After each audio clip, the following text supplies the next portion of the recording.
الحمد لله نحمده ونستعينه ونستغفره ونؤمن به ونتوكل عليه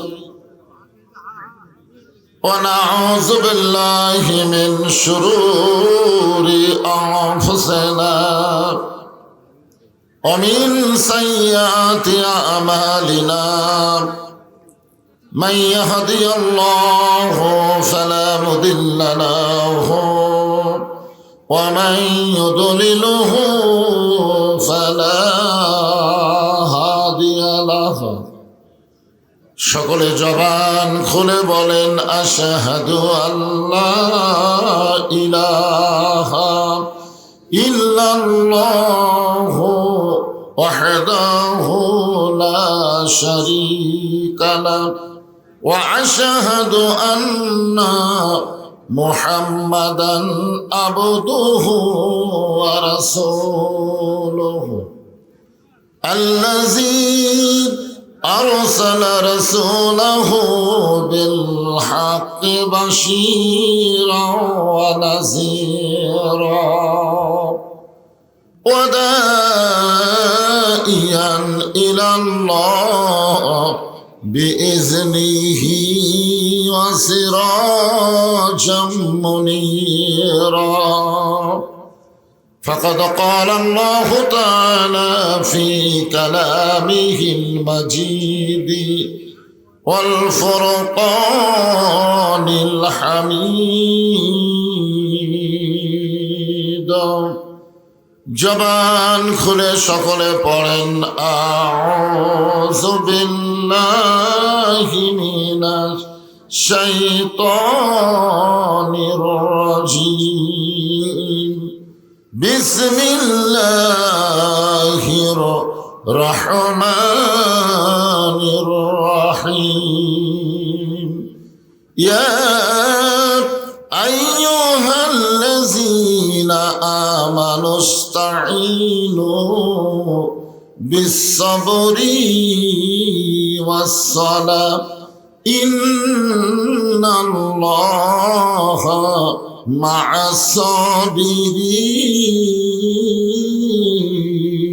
الصابرين إن الله وملائكته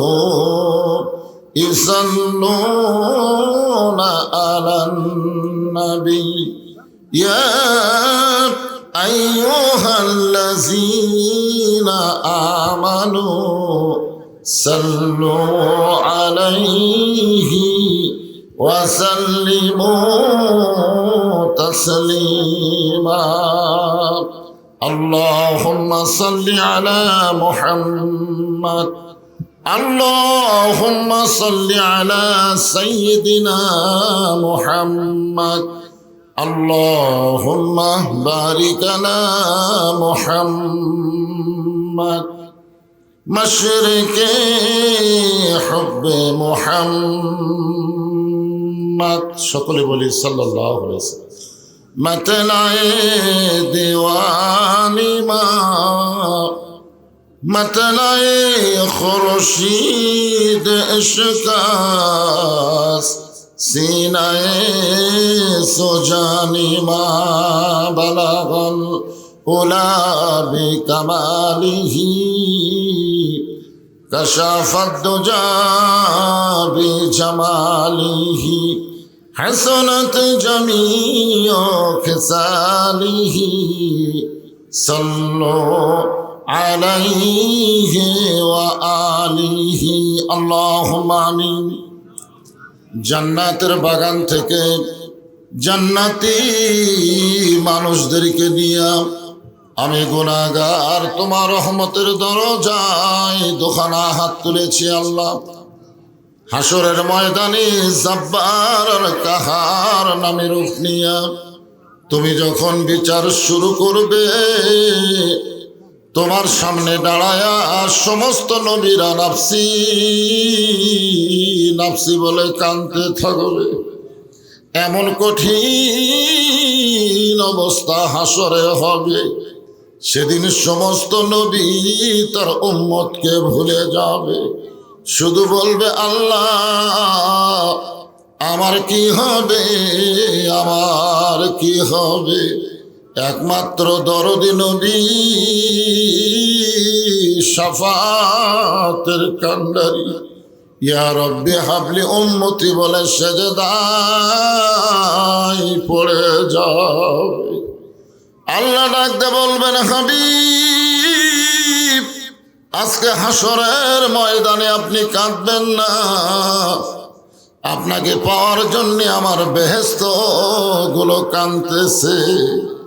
নবী বলবেন আল্লাহ বেহেশত আমাকে পাওয়ার জন্য কান্দে, আর আমি কান্দি আমার গুনাহগার উম্মত সহ বেহেশতে যাওয়ার জন্য। যে রাসূল হাসরের ময়দানে কাঁদবে আজও কান্দেন মদিনায়, সে রাসূলের জন্য আমাদের কলিজা একটা বার কান্দে না। ও দরদি আল্লাহ আজকের এই মাহফিলকে ওসিলা করে আমাদের সবাইকে রাসূলের উম্মতের কাতারে কবুল করে নিও। সুবহান রাব্বিকা রব্বিল ইজ্জাতি আম্মা ইয়াসিফুন ওয়া সালামুন আলাল মুরসালিন walhamdulillahi rabbil alamin। লা ইলাহা ইল্লাল্লাহ। মাইকের সাউন্ড বক্তার কানত আসতেছেন।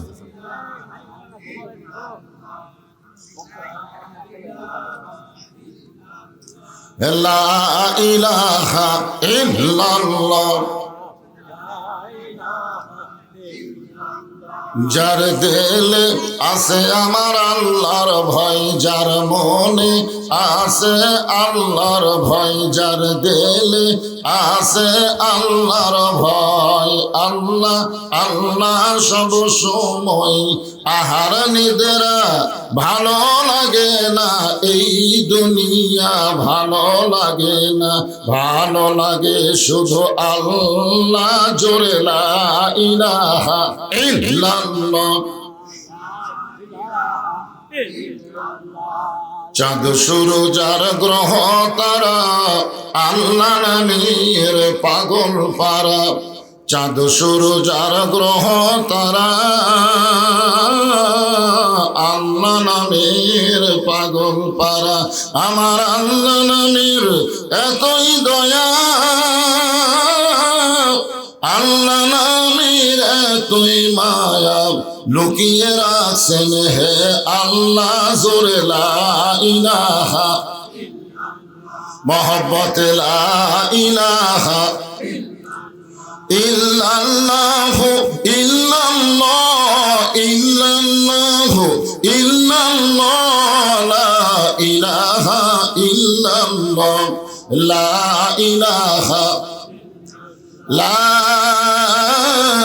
ইলাহা ইল্লাল্লাহু মুহাম্মাদুর রাসূলুল্লাহ। রাসূলের মহব্বতে জবান খুলে সকলে বলি সাল্লাল্লাহু আলাইহি ওয়াসাল্লাম। সাউন্ড একটু স্যানস্যান করতেছে না বেশি? হ্যাঁ না, মাইক ঠিক আছে, সেটিংয়ে একটু পারদর্শী হওয়া লাগবে, চ্যান চ্যান করা চলবে না।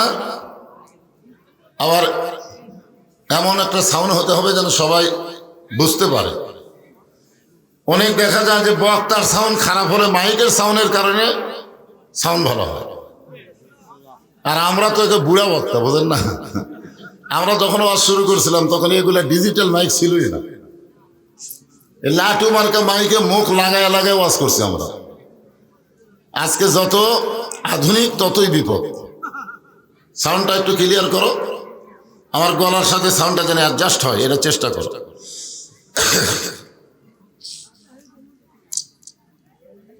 কোরসা বাইতুর রহমান জামে মসজিদের উন্নয়ন কল্পে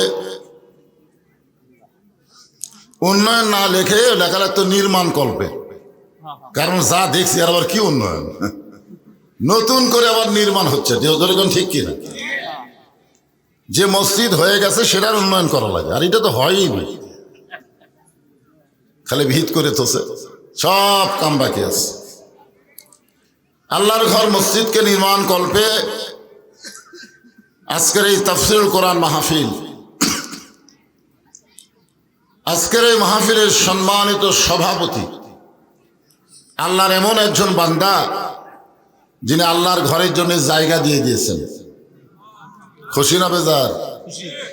রাসূল বলেছেন যে আমার ঘরে জায়গা দেয়, আমি আল্লাহ তাআলা জান্নাতে তার জন্য একটা আলাদা ঘর বানায় রাখি।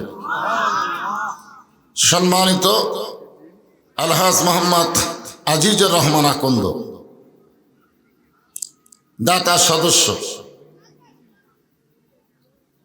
সম্মানিত সহসভাপতি জনাব আলহাজ মোহাম্মদ আব্দুল গনি, জনাব আলহাজ মোহাম্মদ আতাউর রহমান, আমার কলিজা ভরে গেল। তিনজন সভাপতি হচ্ছেন হাজী সাহেব, আলহামদুলিল্লাহ বলেন। অন্তরস্থল থেকে সম্মানিত সভাপতিগুলোকে আমি শুভেচ্ছা জ্ঞাপন করছি। আজকের এই মাহফিলের সম্মানিত প্রধান অতিথি জনাব মোহাম্মদ বিলজার রহমান, উনি তো বিদেশে আছেন নাকি, ওনার নাম দিয়েছেন, ওনার প্রতিনিধি কেউ নাই? আপনার প্রতিনিধি? আচ্ছা, ঠিক আছে, ঠিক আছে।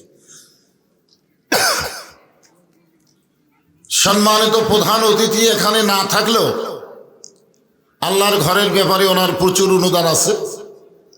আমরা সবাই তার জন্য প্রাণ খুলে দোয়া করি। পৃথিবীর যেখানেই তিনি থাক, ভালো থাকুক, সকলে বলে আমিন। আজকের এই মাহফিলের সম্মানিত সুধীজন, সম্মানিত উলামায়ে কেরাম, অত্র এলাকা থেকে আল্লাহ জিনাদেরকে বাছাই করে যাচাই করে আল্লাহর উত্তম সময় মাগরিবের পর আর ফজরের পর, আল্লাহ কোরআনে বলেছেন সাব্বিহুহু বুকরাতাও ওয়া আসিলা, সকাল এবং সন্ধ্যা, এই দুইটা সময় আল্লাহর অত্যন্ত পছন্দনীয় সময়। এই পছন্দনীয় সময় আমার সামনে যারা বসে আছেন, জিনাদেরকে আল্লাহ আজকের এই জান্নাতের বাগানে কবুল করেছেন, আমি আমার অন্তরের অন্তঃস্থল থেকে আপনাদের সবাইকে শুভেচ্ছা জ্ঞাপন করছি। বেশি হাতাহাতি করো না, এই ছেলে, এখন ঠিক আছে? আপনাদের শুনতে কোনো সমস্যা হচ্ছে? একবার স্যান করে, একবার মোটা হয়, এরকম করলে হবে না, অ্যাকুরেট। সমস্যা হলো মাগরিব নামাজ পড়ছে না, না না, তোমরা একটা কোরআনের মাহফিল আইছো আর মাগরিবের নামাজ পড়েনি, আল্লাহ বরকত কেমনে দেবে বুঝেন না? যত ঘুরাবে তত আরো বিপদ হবে। মান তারাকা সালাতু মুতাম্মিদান ফাকাত কাফারা, 10 বছরের পর থেকে ইচ্ছা করে একটা ওয়াক্ত নামাজ যারা বাদ দিবে, আল্লাহর সঙ্গে তারা কুফুরি করলো। কি করলো? 10 বছর আগে না, 10 বছরের পর থেকে। কারণ 7 বছর থেকে নামাজের তালিম দিতে হবে, আর 10 বছর থেকে জোর করে যেমন ভাবেই হোক তাকে নামাজে সামিল করতেই হবে। এ হুকুম কার? কথা কয় না। সব বেনামাজিরা বসে আছে নাকি? হ্যাঁ, সাউন্ডটা সবাই যেন ঠিক মতো শুনতে পাই, খেয়াল করো। আল্লাহ তাআলা জিনাদেরকে আজকের এই মাহফিলে কবুল করলেন, আমি আমার অন্তরের অন্তঃস্থল থেকে আপনাদের সবাইকে শুভেচ্ছা জ্ঞাপন করছি। সম্মানিত মা বোনেরা, পর্দার অন্তরালে বসে বসে যারা আলোচনা শুনতেছেন, তাদেরকেও শ্রদ্ধা জ্ঞাপন করে এই মুহূর্তে জানতে চাচ্ছি আপনারা সকলে কেমন আছেন? আলহামদুলিল্লাহি রাব্বিল আলামিন।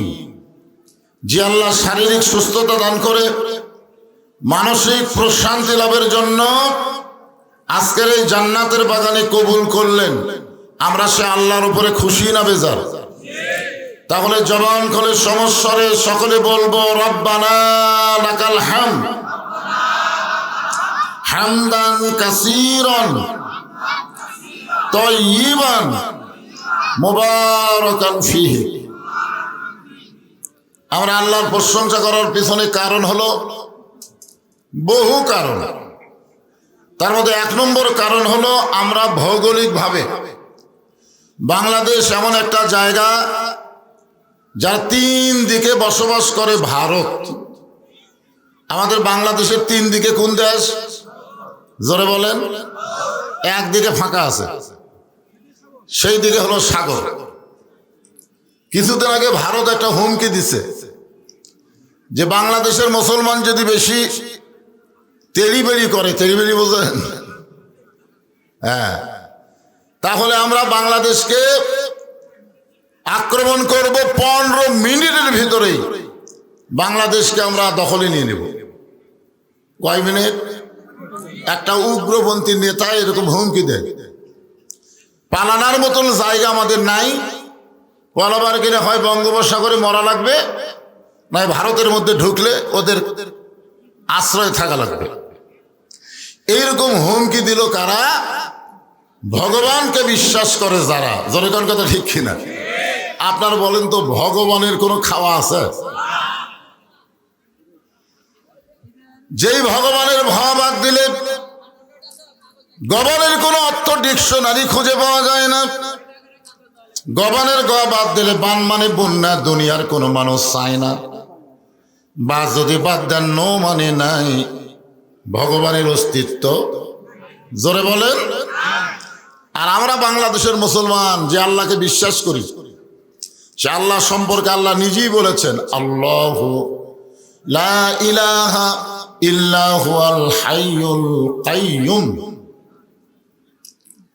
যদি আপনি মন চায় আলিফ বাদ দেন, লিল্লাহি মা ফিস সামাওয়াতি ওয়াল আরদ। আবার যদি মন চায় আর একটা লাম বাদ দেন, লাহুল মুলকু ওয়া লাহুল হামদ। আবার যদি মন চায় আর একটা লাম বাদ দেন, হুয়াল্লাহুল্লাযী লা ইলাহা ইল্লাহু। আমরা যে আল্লাহকে বিশ্বাস করি, সে আল্লাহর সব বাদ দিলেও আল্লাহ বাদ পড়ে না। মুসলমানের আল্লাহ সদা বিরাজমান। জোরে বলেন ঠিক কিনা?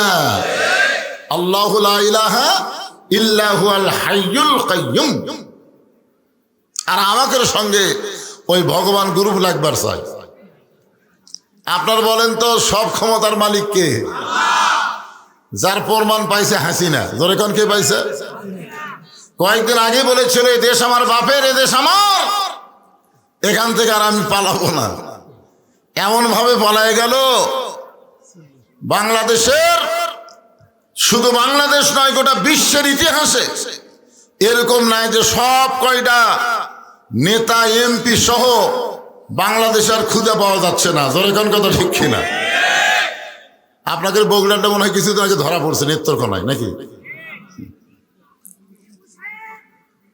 কোন সাহেব নাম কওয়া লাগবে না। মানুষ কি চোখ কানা? মানুষের চোখ কি কানা? সব দেখতেছি। এখন চিন্তা করেন, ভারত আমাদের বাংলাদেশের উপর এত খেপা কেন, এত রাগ কেন? এই রাগটা আগে আমাদের জানতে হবে। আর প্রশংসা করব কার, কেন করব, এইটা বোঝানোর জন্য বলতেছি। ভাগ্য গুণে আমাদের ভাগ্য এত ভালো যে আল্লাহ যদি আমাদের ভগবানের দেশে পাঠাতো, আমরা কিন্তু আল্লাহ পাইতাম না। আমাদের ভগবান ভগবান করা লাগতো। জোরে কোন ঠিক কিনা? আপনারা এরকম মসজিদে আজান দিবার পারতেন? পারতেন না। কিন্তু আল্লাহ ভগবানের দলে, ঈশ্বরের দলে, গডের দলে না পাঠায় সরাসরি জন্মগত ভাবে আমাদেরকে আল্লাহর দলে মুসলমান হিসাবে কবুল করেছেন। এজন্য প্রশংসা করব কার?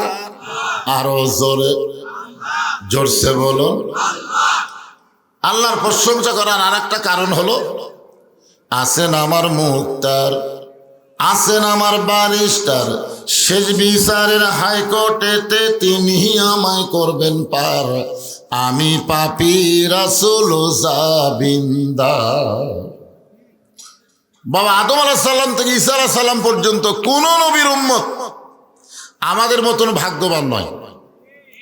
এই যে আমার মোনাজাতের মধ্যে কি শুনলেন?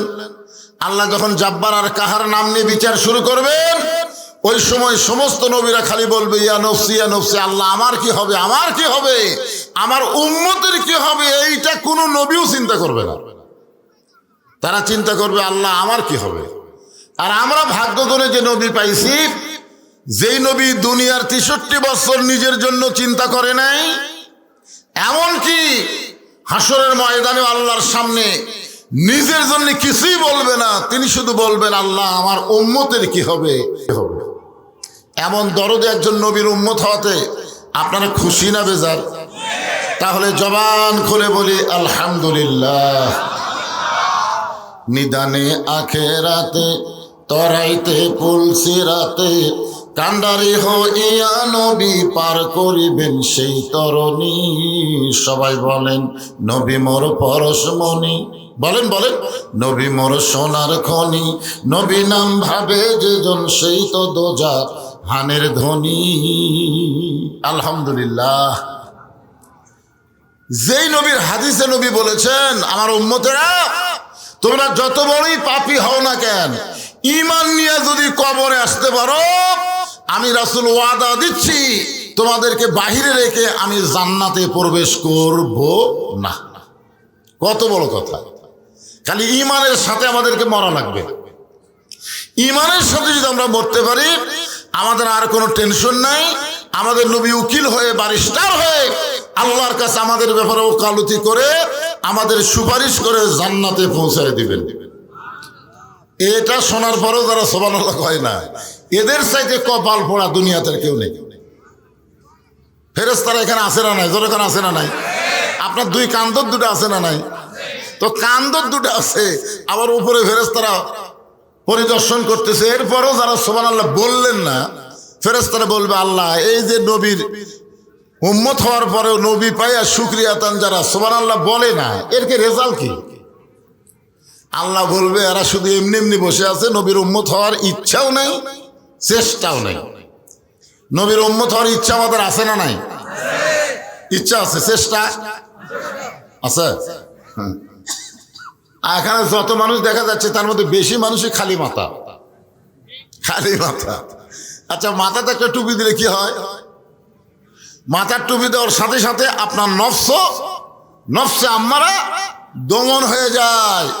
মন খারাপ কিছু করতে চাইলেও মানুষ কিন্তু টুপি খুলে করবার চাই। জোরেকার কথা ঠিক কিনা? বলে টুপি আছে ভাই, টুপি খুলে থুই।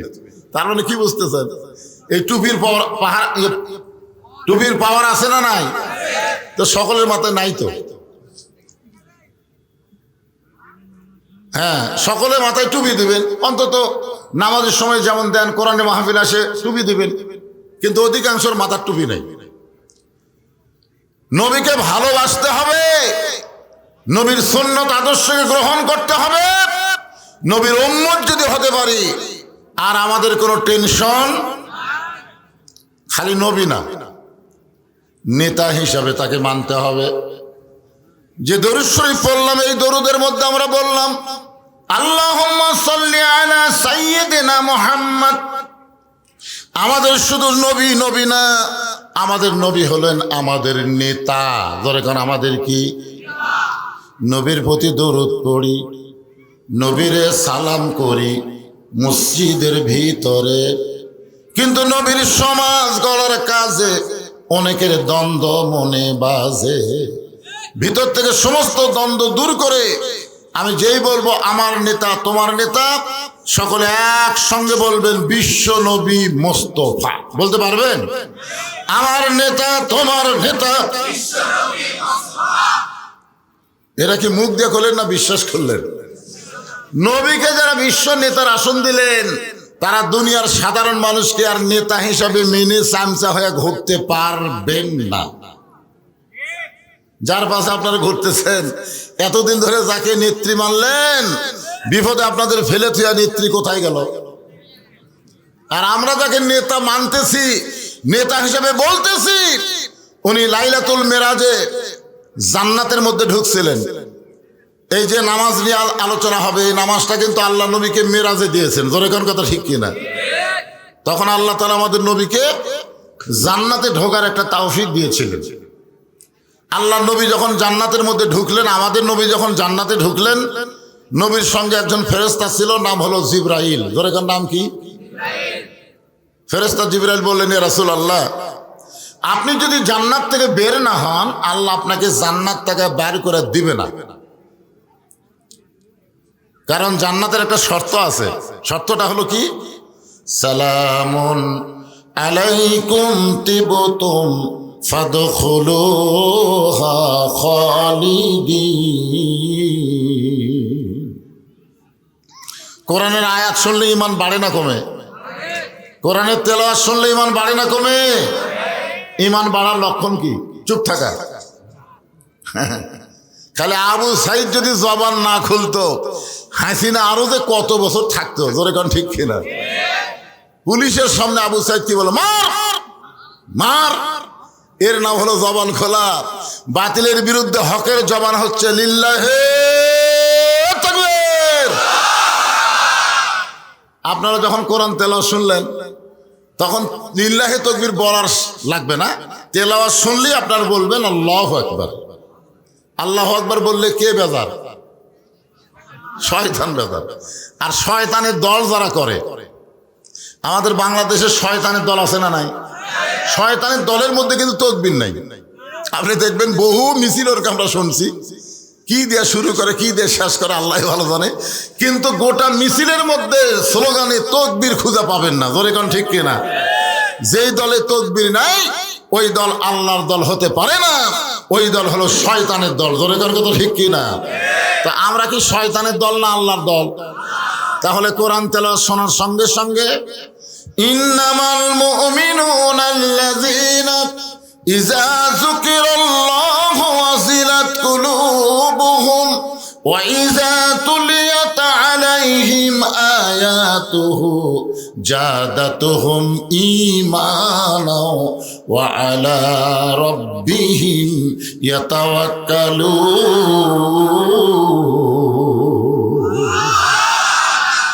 আলহামদুলিল্লাহ, এবার হয়েছে। আল্লাহ বলতেছেন খালিদিন, কেউ যদি একবার জান্নাতে প্রবেশ করে, তাকে চিরস্থায়ী ভাবে জান্নাত দেওয়া হবে, তাকে আর জান্নাত থেকে বের করে দেওয়া হবে না। জিবরাইল বলতেছে, ইয়া রাসূলুল্লাহ, আপনি জান্নাতে প্রবেশ করছেন, যদি আপনি বার না হন, আল্লাহ আপনাকে বের করে দিবে না। সঙ্গে সঙ্গে নবী বললেন, জিবরাইল, যেই কথা একবার বলেছ, এ কথার দ্বিতীয়বার বলতে পারবা না। যেই কথা একবার বলেছে, এই কথার দ্বিতীয়বার বলো না। আপনার বলেন তো, জিবরাইল ভালো কইছে না খারাপ কইছে? ভালো কয়নি? যে আপনি জান্নাত থেকে যদি বের না হন, আল্লাহ আপনাকে বের করে দিবে না। এতে নবী খুশি না হয়ে রাগ করে বললেন, যা একবার বলেছো, এইটার দ্বিতীয়বার বলো না। কারণ আমি নবী আমার জন্য না, আমি নবী হলাম আমার উম্মতের জন্যে। তুমি কি মনে করছো যে আমি জান্নাত পায় খুশি হয়েছি? আমি জান্নাত দেখতে পাচ্ছি। আল্লাহ আমার উম্মতের জন্য কেমন জান্নাত বানাছে, এটা একটু নিজের চোখে দেখতে পাচ্ছি।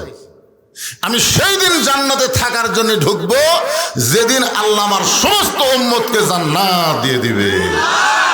তাহলে চিন্তা করে দেখেন, আমরা যাকে নেতা হিসাবে স্বীকার করলাম, তিনি জান্নাতের মধ্যে যাও আমাদের কথা বলেনি। আর আপনারা ভোট দেওয়া যাকে এমপি বানান, এই সংসদ গেলে আর আমাদের কথা খেয়াল হয় না। ধরে কারণ ঠিক কিনা? এই পেনশনে তার খাওয়া আর চলবে না বগুড়ার জমিনে। ধরে কার কথা ঠিক কিনা? হ্যাঁ। লাকাদ কানা লাকুম ফি রাসূলিল্লাহি উসওয়াতুন হাসানাহ। আল্লাহ বলতেছেন, সফলতা যদি অর্জন করতে চাও, তাহলে বিশ্ব নবীকে তোমাদের নেতা হিসাবে মেনে তার আদর্শ গ্রহণ করে নাও। এ কথা কার?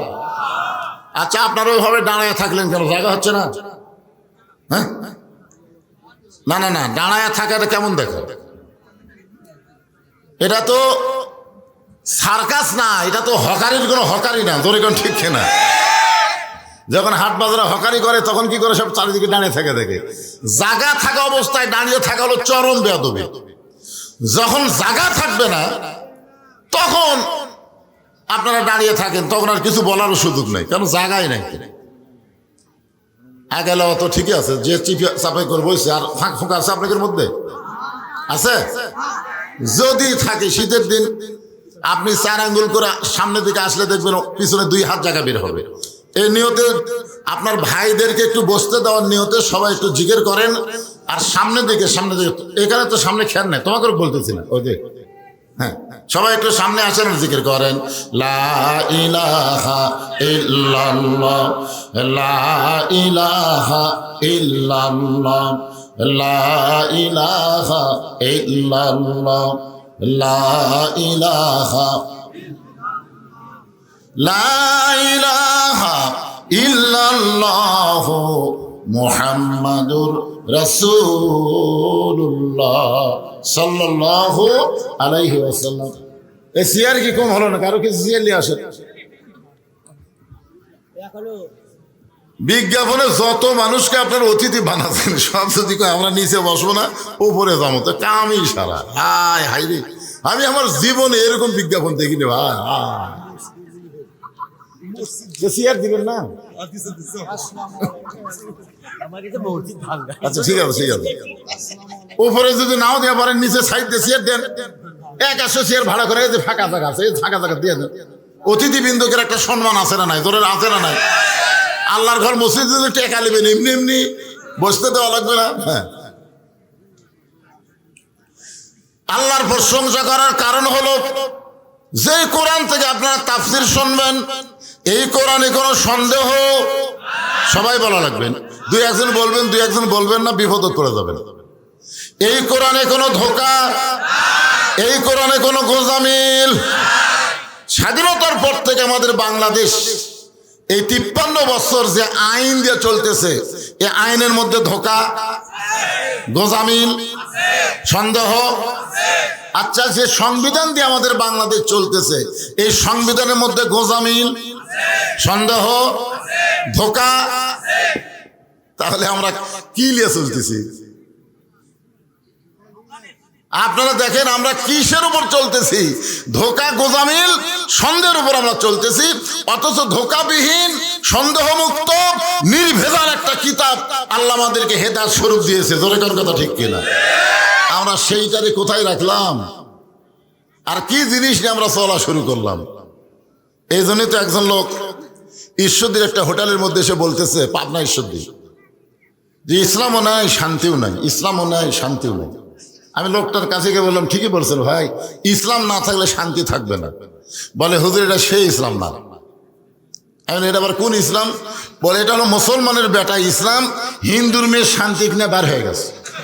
এখন মুসলমানরা খুঁজতেছে ইসলাম নাই, হিন্দুরা খোঁজে শান্তি নাই। মানে মুসলমানের বেটা ইসলাম প্রেম করছে হিন্দুর মেয়ে শান্তির সাথে, বুঝলেন? তো এখন 14ই ফেব্রুয়ারি ভ্যালেন্টাইন ডে, ভালোবাসা দিবসে ইসলাম শান্তি কিনা বার হয়ে গেছে। এখন মুসলমান কয় হাইরে আমাকে ইসলাম নাই, হিন্দুরা কয় হাইরে আমাকে শান্তি নাই। আমাদের বাংলাদেশের অবস্থাও তাই। জোরে কার কথা ঠিক কি না?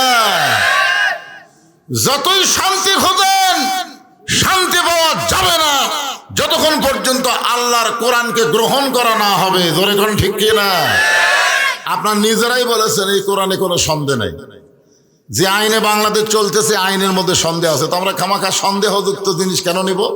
সন্দেহমুক্ত জিনিসকে আমরা গ্রহণ করব। এ কারণে একটা স্লোগান দেওয়া লাগবে, আল কোরআনের আলো ঘরে ঘরে। হাসিনার সময় ভয়ে, এখন আর হাসিনা আছে?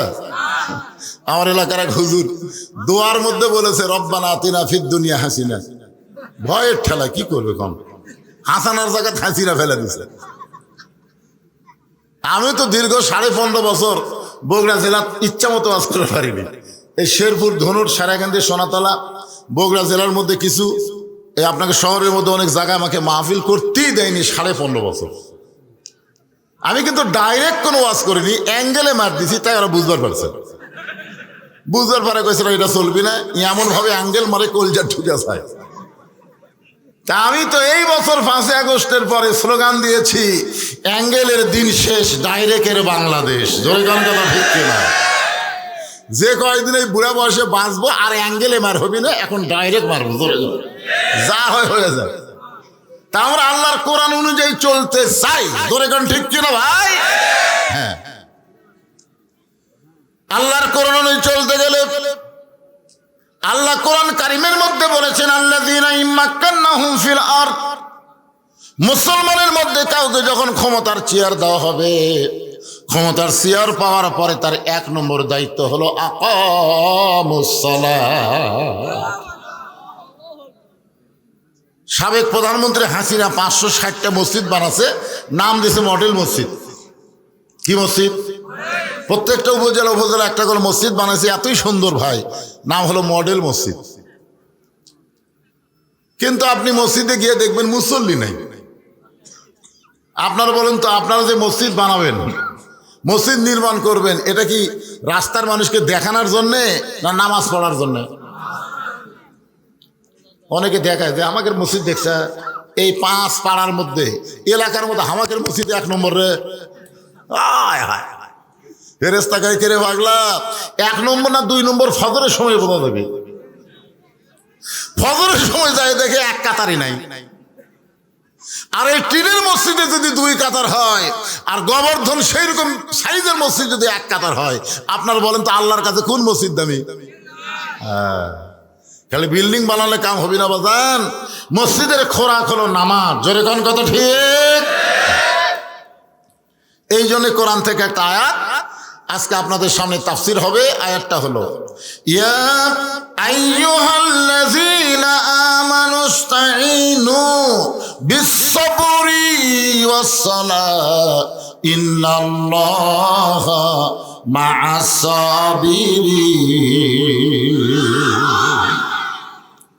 ঈমানদারকে লক্ষ্য করে আল্লাহ বলতেছেন, নবী দুনিয়াতে নবী হিসাবে প্রকাশ পাওয়ার 10 বছর পরে আল্লাহ নবীকে 5 ওয়াক্ত নামাজ দিয়েছেন। নবুয়ত পাওয়ার কয় বছর? আমার দিকে আঙ্গুলে 10 বছর পরে এই লাইলাতুল মিরাজ হয়েছে। 10 বছর পর নবুয়তের 10ম বৎসরে আল্লাহ তাআলা নবীকে আরশে নিয়ে যায় 5 ওয়াক্ত নামাজ দিলেন। কয় ওয়াক্ত? 50 ওয়াক্ত যেটা আমরা শুনি, ঠিক আছে, কিন্তু আমরা তো 5 ওয়াক্তই পাইছি, আমরা কি 50 পাইছি? আচ্ছা, যদি 50 ওয়াক্ত নামাজ নিয়ে নবী আসতেন, 24 ঘন্টার মধ্যে 50 ওয়াক্ত পড়বার গেলে আমাদের ঘুম হতো। এমনি 3 ওয়াক্ত একটু তাড়াতাড়ি হয়, আসর, মাগরিব, এশা। আসর পড়তি মাগরিব, মাগরিব পড়তি এশা, তাই অনেক লোক বিরক্ত, কি রে, 1 আযান শেষ না হতে আরেকটা শুরু হয়ে গেছে। কিন্তু 2টা ওয়াক্ত নামাজ মোটামুটি ভালো লাগে। একটা হলো এশা থেকে ফজর, একটা মোটামুটি একটা কি পাওয়া যায়, গ্যাপ পাওয়া যায় না, এশা থেকে ফজর। আর একটা হলো ফজর থেকে জোহর, মোটামুটি একটা। সাহাবেরা জিজ্ঞাসা করলেন, ইয়া রাসূলুল্লাহ, এই যে ফজর থেকে জোহর আর এশা থেকে ফজর আল্লাহ লম্বা সময় কেন দিলেন? আল্লাহ রাসূল বললেন, ফজর থেকে জোহর পর্যন্ত লম্বা সময় আল্লাহ দেওয়ার কারণ হলো, মানুষ চাকরি বাকরি করবে, ব্যবসা বাণিজ্য করবে, খেতে খামারে কাজকাম করবে, কুলি মজুরি করবে, এইগুলো করতে গিয়ে দেহের যে ক্ষয় হবে, এশা থেকে ফজর আল্লাহ লম্বা সময় দিল। এই লম্বা সময়ের মধ্যে ঘুম পারলে ওই দেহের ক্ষয়টা ঘুমের মাধ্যমে আল্লাহ পুরা করে দিবে। হ্যাঁ, এই জন্য 2 ওয়াক্ত নামাজ, 5 ওয়াক্ত যদি আপনি জামাতে নাও পড়েন, আল্লাহ হয়তো আপনাকে ছাড় দিতে পারে, কিন্তু ফজর আর এশা এই 2 ওয়াক্ত যদি নামাজ জামাতে না পড়েন, তাহলে সেই ব্যক্তিকে মুনাফিক হিসাবে গণ্য করা হবে। নামাজ পড়ার পরেও মুনাফিক। কোনটা? খেয়াল করবেন, ফজর আর কোনটা? প্রত্যেকটা মসজিদে এই ফজরে লোক কম হচ্ছে। কি জন্যে? ঠান্ডার জন্যে। আরে আমি বলতেছি, আয়াতের তাফসীর দিয়ে সব আপনাকে বলবো ইনশাআল্লাহ।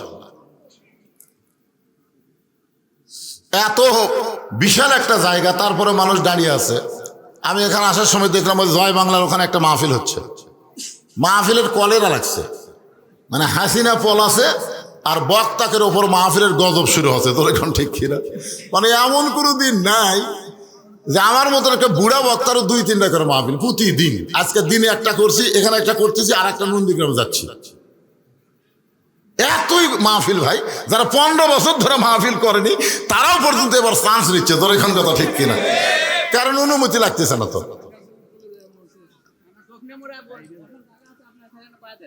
চিন্তা করে দেখেন, আমাকে আজকে একজন খবর দিল, হুজুর আমাদের এই এলাকায় যতগুলো মাহফিল হচ্ছে 50-60 জনের উপর লোক হয় না। আমার মনটা খুব খারাপ হলো যে 50-60 জনের উপর যদি লোক না হয় এলাকার, তাহলে আমি আসলাম মাগরিবের সময়, আজকে লোক হবেই। কিন্তু আমি ঢুকে তো বেকুব হয়ে গেলাম। এত মানুষ যখন বসারই জায়গা হচ্ছে না। কোন সাইডে জায়গা আছে? কোন সাইডে আছে? ওই সাইডে জায়গা আছে, ওখানে বসে আমাকে দেখে পাবি তো? দেখা যাবে। আচ্ছা ঠিক আছে বাবা, ওখানে বসলো দেখা যাবে। অনেক লোক আছে মোবাইলে খালি ওয়াজ শুনি রে, দেখিনি রে, আজ একটু দেখে আসি, বুঝলেন না? এই দেখবার এসে যদি ওরা একে সিপ্যাট পড়ে দেখবার না পায়, তাহলে তো বসার চাইতে খারাপ হয় ভালো। আমি কি এখন আলোচনা শুরু করব? আলহামদুলিল্লাহ, তাফসীর শুরু হচ্ছে, মনোযোগ দিয়ে শুনবেন। আল্লাহ ইমানদারকে লক্ষ্য করে বললেন, যারা আমাকে বিশ্বাস স্থাপন করেছো, বিশ্বাস। সাহাবারা জিজ্ঞাসা করলেন, মা হুয়াল ঈমান ইয়া রাসূলুল্লাহ, এই বিশ্বাস ঈমান সম্পর্কে আমরা জানতে চাই। আল্লাহর নবী বললেন, ইকরার বিল লিসান, তাসদিক বিল জানান, আমল বিল আরকান, এরই নাম হলো ঈমান। তিনটা বিষয় জবানে বলতে হবে, লা ইলাহা ইল্লাল্লাহ। এই জবানে লা ইলাহা ইল্লাল্লাহ বলা খুবই সহজ। 71 সালে স্বাধীনতার প্রথম যুদ্ধে অনেক হিন্দুরাও পর্যন্ত এই কলেমা জিকির করছে। যারা মুরব্বী আছেন তারা বুঝতেছেন। আমার এলাকার অনেক হিন্দুরা পাকিস্তান আর্মি দেখলি লা ইলাহা ইল্লাল্লাহ, লা ইলাহা ইল্লাল্লাহ, বিলকুল ঠিক হয়। আপনারা বলেন তো, স্বাধীনতার 9 মাস বাংলাদেশে মুসলমানের চাইতে হিন্দুরা কলেমার জিকির কম করছে না বেশি করছে? তাহলে আর মুসলমান ইকরার বিল লিসান ঠিক আছে, জবানে লা ইলাহা ইল্লাল্লাহ ঠিক আছে, কিন্তু তাসদিক বিল জানান, কলিজার মধ্যে ঈমান নেই। কলিজার মধ্যে যখন ঈমানের জায়গা দিবেন, ওই মুসলমানের কাছে জীবনের চাইতে ঈমানের গুরুত্ব অনেক বেশি হবে। আমরা অনেক সময় বলি জীবন বাঁচানো ফরজ। আজকে আপনারা স্বতঃস্ফূর্তভাবে জবান করে বলবেন, জীবন বাঁচান ফরজ না ঈমান বাঁচান ফরজ? আমি যতই চেষ্টা করি জীবন বাঁচাবার পারবো না। আগে কিছু হলে আমরা বলতাম ভারতে যাব, একটু জটিল অসুখ হলে আমরা কি বলতাম, মাদ্রাজে যাব, বলতাম না? অনেক লোক কিন্তু ভিসা করে খালি ভারতে যাওয়ার জন্য। এখন ভারত কি বলছে, তোরকে ভিসা বন্ধ, পেঁয়াজ বন্ধ, চিনি বন্ধ, আলু বন্ধ। এখন ওরা বন্ধ করে দিয়ে আপনার বন্ধ, কষ্ট কি বাংলাদেশের হচ্ছে না ভারতের হচ্ছে? আপনার মিডিয়া দেখতেছেন না, এ পর্যন্ত তিনজন আত্মহত্যা করছে, অথচ আমাদের বাংলাদেশে কিছুই হয়নি। বাংলাদেশের জনগণ বুঝবারই পারেন, কারণ বাংলাদেশের জনগণ জানে রেজেক দাতা ভারত না, রেজেক দাতা হলেন আমার আল্লাহ। ধরে কোন ঠিক কিনা? আমরা ভারতের দিকে তাকে থাকি না, আমরা তাকায় থাকি কার দিকে? আস্তাইনু বিস-সাবরি ওয়াস-সালাহ। আমা মিন দাব্বাতিন ফিল আরদি ইল্লা আলাল্লাহি রিজকুহা। আল্লাহ বলতেছেন পৃথিবীর এমন কোন বিচরণশীল প্রাণী নাই যার রেজেকের ব্যবস্থা আমি করি নাই। তার মানে বোঝা গেল, ভারত সবকিছু যদি বন্ধ করে দেয় আর আল্লাহ যদি রেজেকের দরজা খুলে দেয়, বাংলার মুসলমানের কোনো টেনশনের দরকার। আর আল্লাহ বলেছেন, ফালিয়াবুদু রব্বা হাযাল বাইত। যেই মসজিদ আপনারা তৈরি করতেছেন, যেই মসজিদ নির্মাণ করতেছেন, এই মসজিদকে লক্ষ্য করে আল্লাহ বলতেছেন, এই ঘরের মালিকের যদি তোমরা গোলামি করো, মসজিদ কার ঘর? জোরে বলেন, কার ঘর? ফালিয়াবুদু রব্বা হাযাল বাইত। এই ঘরের মালিকের যদি তোমরা গোলামি করো, তাহলে তোমাদেরকে দুনিয়াতে 2টা পুরস্কার সাথে সাথে দেওয়া হবে। 2টা পুরস্কার তোমাদের সাথে সাথে দেওয়া হবে। একটা পুরস্কার হলো তোমাদের রিজিকের কোনো পেরেশানি থাকবে না, আর দুনিয়ার সমস্ত ভয় থেকে আল্লাহ নিরাপত্তা দিয়ে দিবে। তার মানে বোঝা গেল ভারত যতই পেঁয়াজ বন্ধ করুক, আলু বন্ধ করুক, চাল বন্ধ করুক, আল্লাহ বন্ধ করবে না, আল্লাহ খুলে দিবে। ওরা যত অ্যাটমের হাইড্রোজেন বোমার ভয় দেখা, কোনো ভয় নাই। কারণ আমাদের জাতির পিতা হযরত ইব্রাহিম আগুনের চুলাকে যেমন শান্তির বাগান হিসেবে পাইছে, ভারতের অস্ত্রগুলো আমাদের জন্য আল্লাহ প্রয়োজন হলে মিষ্টি বাঙ্গি তরমুজও বানায় দিবার পারে। জোরে কোন ঠিক কিনা? আমি এই এক সপ্তাহ হলে একটা হাদিস পড়তেছি, সেটা হলো গজওয়াতুল হিন্দ, মানে হিন্দুস্থানের সাথে মুসলমানের যুদ্ধ হবে। আল্লাহ রাসূল বহু বছর আগে বলে গেছেন, এই ভারত হয়তো হাসিনা ভারতত পলাবি। একজন আল্লাহর ওলি বলেছেন, 12 কোটি মুসলমান যখন গাছের গোড়া লাড়া দিবি, তখন দিল্লির মামু বাড়ি গিয়ে পড়বি। যখন কথা ঠিক কিনা? আল্লাহর ওলি এখন দুনিয়াতে নাই, কিন্তু তার কথা যে 100% সফল, এই ব্যাপারে কোনো সন্দেহ আছে? কেন সন্দেহ নেই? কারণ দীর্ঘ 50 বছর তিনি আল্লাহর কোরআনের সঙ্গে ছিলেন, কোরআনের হক তাফসীর করে বাংলার মুসলমানকে শুনাই দিয়েছেন। হাসিনা সরকার বিনা দোষে 13 বছর তাকে জেলখানায় বন্দি করে অবশেষে ভারতের পরিকল্পনায় হাসপাতালে নিয়ে গিয়ে আল্লাহর ওলিকে হত্যা করা হয়েছে। ধরে কোন কথা ঠিক কিনা? আপনারা বলেন তো, ওনার প্রত্যেকটি কথাই সত্য হচ্ছে না? কে রে হাসিনা কুটিরে? আর এই যে কাউয়া কাদের দাম মোশন ভাই, এর মাজা নাই বারে, ধরে ধরে টেজর তুলে দেওয়া লাগে। আর মাইক পালি কয় খেলা হবে, খেলা হবে। কে রে পাগলা, খেলবার গেলে মাজা বল থাকা লাগবে। ধরে কোন কথা ঠিক কিনা?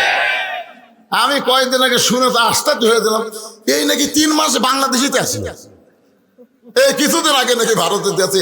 এই 3টা মাসে কে জায়গা দিল? কি এটা উদ্ঘাটন করার দরকার আছে না নাই? আল্লাহ, বিপদের মধ্যে আমরা এমন একজনকে ক্ষমতার সিয়ারত দিছি, আমরা বিপদে বলে যে দোয়া বেশি বেশি পড়ি। দোয়ার নাম কি? ইউনূস নবীরে খাইলো মাছেতে গিলিয়া, ফেরেশতা পাঠাইলেন আল্লাহ ইসমে আজম দিয়া। দমে দমে সে হরদম পড়ে সে ইসমে আজম, মাছেরই উদর হইতে বাঁচাইলা প্রাণ। সবাই বলেন আল্লাহু আল্লাহু, তুমি জানলে জানালহু, শেষ করা তো যাই না গিয়ে তোমার গুণগান। আলহামদুলিল্লাহ। বয়স হয়ে গেছে তো, মানে 84 বছর বয়স, একটা বুড়ে থুড়ে মানুষ, আর একটু চ্যাংড়া মানুষকে দেওয়া লাগতো, ঠিক না? কিন্তু আমরা দেওয়ার পরে বুঝতে পারলাম, আমেরিকার ডোনাল্ড ট্রাম্প যখন প্রেসিডেন্ট হলো, তখন আমাদের বগুড়ার কিছু গুজব লীগ, আমাদের বগুড়ার কিন্তু 3টা লীগ আছে, আওয়ামী লীগও নেই, যুবলীগও নেই, ছাত্রলীগও নেই। এখন বাড়াছে হতাশা লীগ, গুজব লীগ, আফসোস লীগ। যে বগুড়া হলো বিএনপির ঘাঁটি, সেই বগুড়াতে এই লীগগুলো চান্স চালু কি করে? চিন্তা করে দেখেন। শহীদ জিয়াউর রহমান তিনি শুধু বাংলাদেশ না, সৌদি আরবে গিয়ে দেখেন আরাফার ময়দানে তার লাগানো গাছগুলো এখনো মানুষকে জান্নাতের বাতাস দেয়। জোরে কান সুবহানাল্লাহ। সেই শহীদ জিয়ার বগুড়া এই শালারা কিভাবে দখল করলো আল্লাহ ভালো জানে। তো যাই হোক, আমি যে কথা বলতে চাই একটু খেয়াল করবেন। আস্তাইনু বিসসবরি ওয়াসসালাত ইন্নাল্লাহা মা'আস সাবিরিন। আজকের ওয়াজের বিষয়টা হলো, আমরা চাবো কার কাছে? আল্লাহ 2টা মাধ্যম বলেছেন, একটা হলো ধৈর্য আর একটা হলো নামাজ। এই 2টার মাধ্যমে আল্লাহর কাছে আমাদের চাইতে হবে। যদি আমরা চাইতে পারি, আল্লাহ বলতেছেন ফালিয়াবুদু রাব্ব হাযাল বাইত আল্লাযী আত'আমাহুম মিন জু'ইন ওয়া আমানাহুম মিন খাউফ।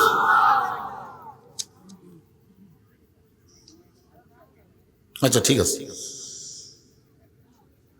এখন আসেন তাসদিক বিল জেনান, কলিজার মধ্যে ঈমান। এইটাই কিন্তু আমাদের সমস্যা, এইটা নিয়ে আমরা সমস্যা আছি। ইকরার বিল লিসানে কোনো সমস্যা নেই, খেলাত পড়লে আমরা আল্লাহ আল্লাহ করি। জোরে কোন কথা ঠিক করে? আরে আমরা কি খেলাত পড়লে হিন্দুরা পর্যন্ত আল্লাহ আল্লাহ করে। তো ঠেলা করে তো আল্লাহ আল্লাহ করলে হবে না, অন্তর থেকে আল্লাহকে কলিজার ভিতরে জায়গা দেওয়া লাগবে। প্রয়োজন হলে জীবন দিব, কিন্তু ঈমান দিব না। জোরে কোন কথা ঠিক কিনা? প্রয়োজন হলে কি দিব? জীবন দেব, কিন্তু ঈমান দেব না। তাজদিক বিল জানান যখন অর্জিত হয়, ওই মানুষটার চরিত্র কেমন হয়? আমি একটা মানুষের নাম বলবো, মানুষের নাম হলো মীর কাসেম আলী। মানুষটার নাম কি? পরে বোঝেন, আগে নামটা শোনেন। উকিল গিয়া বলতেছে, স্যার আজকে রাত 12টায় আপনার ফাঁসি হবে, আজকে রাত 12টায় আপনার ফাঁসি হবে। তাজদিক বিল জানান, কলিজার মধ্যে ঈমান। ফাঁসির কথা শোনায় ওই মানুষের কি হবে? যার কলিজার মধ্যে ঈমান আছে, তাই ফাঁসির কথা শুনে ওরে বাবারে, ওরে বাবারে, আমার ফাঁসি হবে, এই কথা বলবোই না। কারণ সে বিশ্বাস করে জন্মিলে মরিতেই হবে, আসলে যাইতেই হবে। জোরে করার কথা ঠিক কিনা? আপনারা কি মনে করতেছেন আসছেন যাবেন না? 3 তলা 4 তলা বাড়ি বানা বারবার জনগণ দেখেন, ওই যে ভাই করছি, ভাই রড বার করে থুজি, ভাই নিয়ত করছি 5 তলা, ভাই 3 তলা হতে, ভাই আর 2টা তলা হলি আলহামদুলিল্লাহ। আর 2 কান্দে 2 ফেরেশতা, শয়তান 3 তলার দিকে না তাকায়, নিচ তলার দিকে তাকা। যতই তৈরি কর থাকবার পারবো না, তোর জায়গা হবে নিচ তালা, 1 তালা তো না, তারই তলে যে তালা, আন্ডারগ্রাউন্ড। ধরে কোন কথা ঠিক কথা কর না গায়। তাহলে তাজদিক বিল জানান, কলিজার মধ্যে যখন ঈমান থাকবে, ওই মানুষটা বিশ্বাস করবে আসলে যাইতে, জোরে করে আসলে যাইতে হবেই। আর তাকে বলতেছে আজকে রাত 12টায় আপনার ফাঁসি হবে।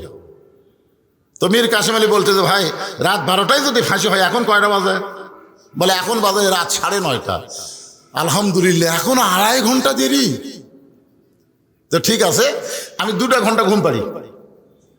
উকিলকে বলতেছে, আমি 2 ঘন্টা একটু ঘুম পাড়ি, ভাই 8 ঘন্টা আগে আমাকে ডাক দিও, যদি সে এত না পাই। উকিল কয় মাথা নষ্ট নাকি রে, 2.5 ঘন্টা পর তার ফাঁসি হবি, তাই বলে 2 ঘন্টা ঘুম পাড়বি? যদি সে এত না পাই তাহলে ডাক দিও ভাই। উকিল মনে করতেছে এই ফাঁসির চিন্তা তত পাগলা হয়ে গেছে, ভুল বকতেছে। উকিল বাইরে চলে গেছে। 2 ঘন্টা পর উকিল এসে দেখে মীর কাসেম আলী ঘুম পাড়তেছে, নাকের সাউন্ড।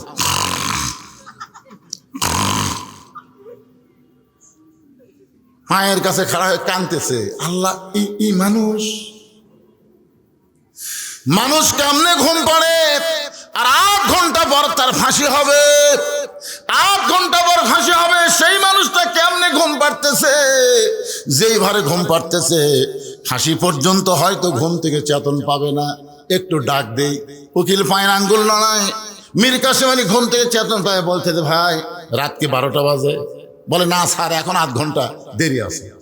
আলহামদুলিল্লাহ, 8 ঘন্টা যখন হাতে আছে, তাহলে কিছু কাম করি। তিনি ওযু করে সে নামাজ পড়লেন।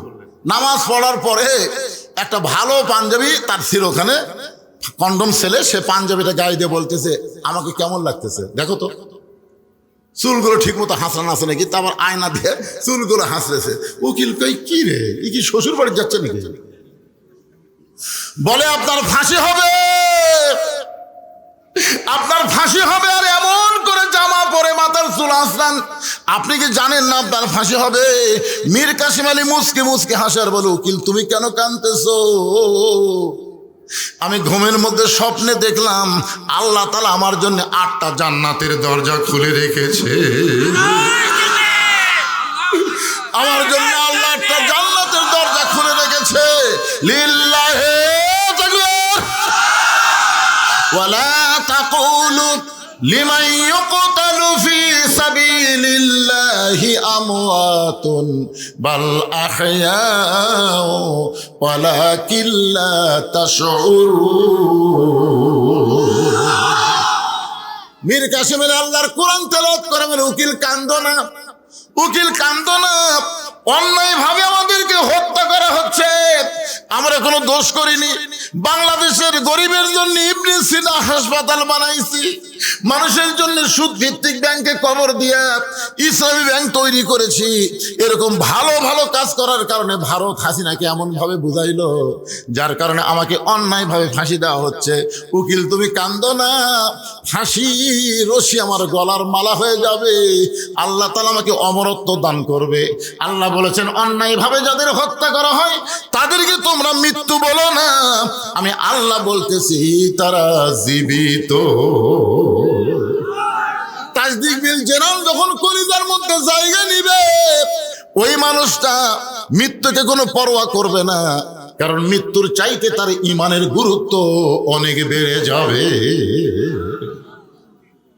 আমল বিল আরকান, আমল বিল আরকান, ঈমানের শেষ পর্যায়ে হচ্ছে ঈমান অনুযায়ী আমাদেরকে আমল করা লাগবে।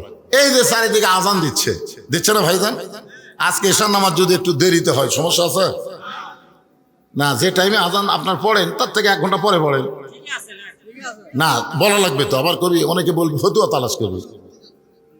এশার নামাজ রাসূল দেরিতে পড়াটাই পছন্দ করতেন, কিন্তু আমাদের কষ্ট হবে দেখে এই জন্যে শোনেন, এশার নামাজ যত দেরি করে পড়বেন তত সওয়াব আল্লাহ বেশি দিবে। না যখনই হোক, আজকে 1 ঘন্টা পরে হবে, সমস্যা আছে না? যে কথা বলতেছে একটু মনোযোগ দেন। আমল বিল আরকান, আমল বিল আরকান, ঈমান অনুযায়ী আমল করা লাগবে। এখন আপনাদের কাছে আমার প্রশ্ন হলো, কোন আমল না করলে ঈমান থাকে না? কেউ যদি রোজা না থাকে তাকে বেঈমান বলা যাবে? কথা বলেন আপনারা, বেঈমান বলা যাবে? রোজা না থাকলে তাকে বেঈমান বলা যাবে না। হজ না করলে তাকে বেঈমান বলা যাবে না। যাকাত না দিলে তাকে গুনাহগার বলা যাবে, কিন্তু বেঈমান বলা যাবে না। কিন্তু একটা আমল না করলে সঙ্গে সঙ্গে সে বেঈমান হয়, সে আমলটা হলো লা সালাতা লা ঈমানা। যার নামাজ নাই তার ঈমান। সবাই জোরে বলা লাগবে। এ কথা কি আমার না রাসূলের? তো নবীর কথার সাথে কি আপনারা একমত না দ্বিমত?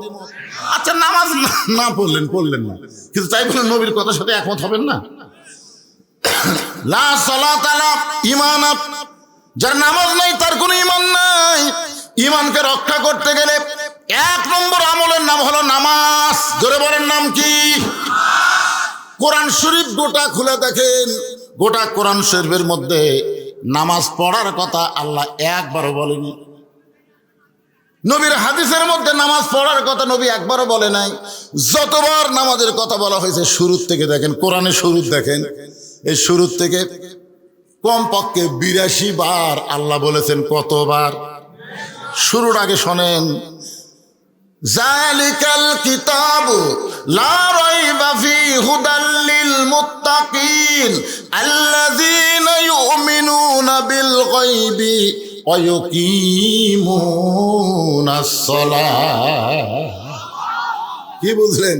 এখানে নামাজ পড়ার কথা আছে না কায়েমের কথা? এখন আপনারা বলেন নামাজ পড়ার কায়েমের মধ্যে তফাৎ কি? আল্লাহর নবী নবুয়তের 10ম বছরে 5 ওয়াক্ত নামাজ পাইছে। এরপরে নবী কিন্তু 3 বছর মক্কায় ছিলেন। নামাজ পাওয়ার পরেও নবী 3 বছর মক্কা ছিলেন। কয় বছর? 3 বছর মক্কায় ছিলেন। এই 3 বছরের মধ্যে নবী নামাজ পড়েছেন, কিন্তু নামাজ কায়েম করতে পারেন নাই।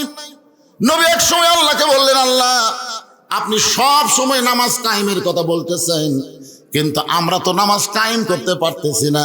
এই নামাজ না কায়েম করার পিছনে কারণ কি আল্লাহ আপনার কাছে একটু জানতে চাই।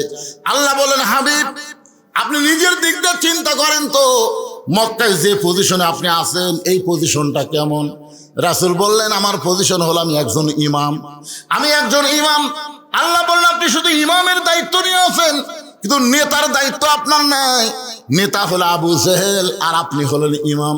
যতদিন আপনার মতন ভালো মানুষ ইমাম থাকবে আর আবু জেহেলের মতন খারাপ মানুষ নেতা থাকবে, ততদিন আপনি নামাজ কায়েম করতে পারবেন না। নামাজ কায়েম করতে গেলে শুধু ভালো ইমাম হলে হবে না, ভালো নেতাও হওয়া লাগবে। আমার কথা কি বুঝবার পারতেছেন?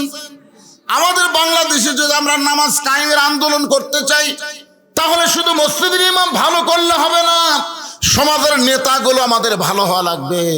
প্রয়োজন বোধে ইমাম যদি না আসে, তাহলে নেতাকে খুতবা দেওয়া লাগবে, নেতাকে নামাজ পড়ান লাগবে। আপনারা বলেন তো, সামনে ইলেকশনে যারা নেতার পরিচয় নিয়ে আপনাদের কাছে ভোট চাবে, তাদেরকে যদি আপনারা বলেন ভাই আজকে আমাদের খতিব সাহেব আসে নাই, আজকে জুম্মায় আপনাকে খুতবা দেওয়া লাগবে, সবাই পারবি না? সবাই পারবি না? আবার কয় শোনেন, আরে আচ্ছা এই আজান চারিদিকে কতক্ষণ হবে? তাহলে আধা ঘন্টা ধরে হবে আজান। কি হতে বললাম কে রে, আপনার আজান দিতে 5 মিনিট শেষ হয়ে যাবে, এটি শেষ হতে উঠি দেয়, উঠি দিতে উঠি দেয়। আর ঠিক আছে ভাই, আমি ওয়াজ করে খুব একটা মজা পাচ্ছি না, আজানটা একটু শেষ হোক, এই ফাঁকে আপনাদের কাছে একটু গামছা যাবে, মসজিদের উন্নয়ন করবে, 10 টাকা 20 টাকা 50 টাকা 100 টাকা যে যা পারেন, আমি আপনাকে প্রাণ ভরে কলিজা ভরে ওয়াজ শোনাবো ইনশাআল্লাহ। চিন্তা করেন না, সময়ের চিন্তা করেন না, ঘড়ি আমার হাতে আছে, একবারও দেখিনি। আপনারা এই ব্যাগ পার্টি কোথায়? ব্যাগ পার্টি এই ব্যাগের কামটা হয়ে যাচ্ছে দেখি, যাও ভিতরে যাও বাবা যাও, আজানি দিয়ে শেষ হয়ে যাক। এদিকে আপনার পকেট থেকে 10 টাকা 20 টাকা 50 টাকা 100 টাকা 1000 টাকা যে যা পারেন, তবে মন আপনাকে 1000 টাকা ব্যাগর দিবি না, মন বলবে না না না না ছোট লোটটাই দে। এই জন্যে কেউ যদি 1000 2000 5000 10,000 দিবার চান, তারা এই টেজতে এসে দিবার পারবেন পরে। এখন ব্যাগের মধ্যে কামড়া সারেন, দেওয়া ব্যাগ লে যাও যাও সবাই জানতো। এই রুমাল কেন ধরে? রুমাল না ব্যাগ নাই, না না এই রুমাল ধরতেছে লোককে, আপনাকে লোক। আচ্ছা আচ্ছা ঠিক আছে, মাশাআল্লাহ। একজন লোক চলে না, মহাব্বত করে যে যা পারবেন আল্লাহর রাস্তায় দান করবেন। পিছন দিক থেকে একজন বলতে যে হুজুর ছাদ ঢালাই হবে, ছাদ ঢালাই করবার গেলে কলম তোলা লাগবে, কলম তোলা লাগবে না? কলম তোলা লাগবে, তারপরে ছাদ হবে বহুত। এখন আপনাকে হাতের যদি টাকা না থাকে, আজকে হাজার হাজার জনগণ যদি মন চায়, এই বিজ্ঞাপনে যাদের নাম আছে, যাদের নাম আপনারা বড় আশা করে দিচ্ছে, ওনারা কি আইসে এখানে বিশেষ অতিথি, আমন্ত্রিত অতিথি? মাত্র 5-7 জন।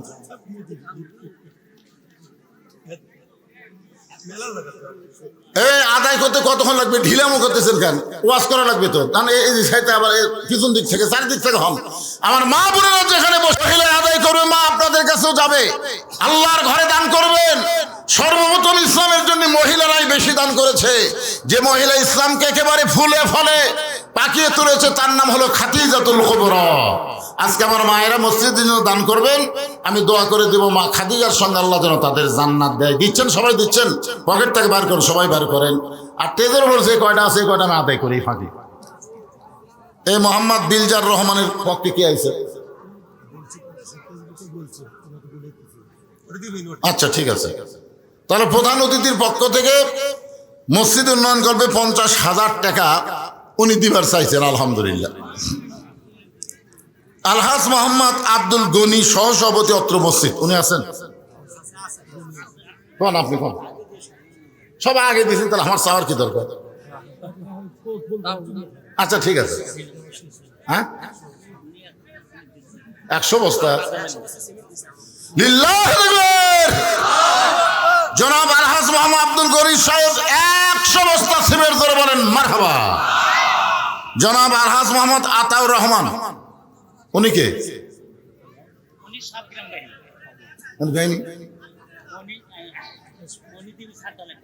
আচ্ছা 60 ঢালার দিনে উনি দিবে, অসুবিধা নেই।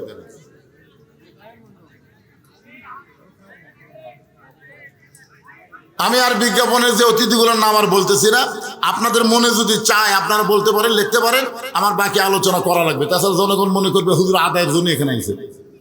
আদায় হবে, আজান শেষ, আর আজান হবে মনে হয় হবে না। যাক, আজান শেষ হয়ে গেছে, এখন আমরা নামাজের প্রস্তুতি নিব, নামাজের আলোচনা শুনবো ইনশাআল্লাহ। ব্যাগের মধ্যে দিয়ে দেন, দিয়ে দেন, আল্লাহর রাস্তায় সবাই দিয়ে দেন। হ্যাঁ, একটু জিকির করেন, লা ইলাহা ইল্লাল্লাহ, লা ইলাহা ইল্লাল্লাহ, লা ইলাহা, লা ইলাহা ইল্লাল্লাহ মুহাম্মাদুর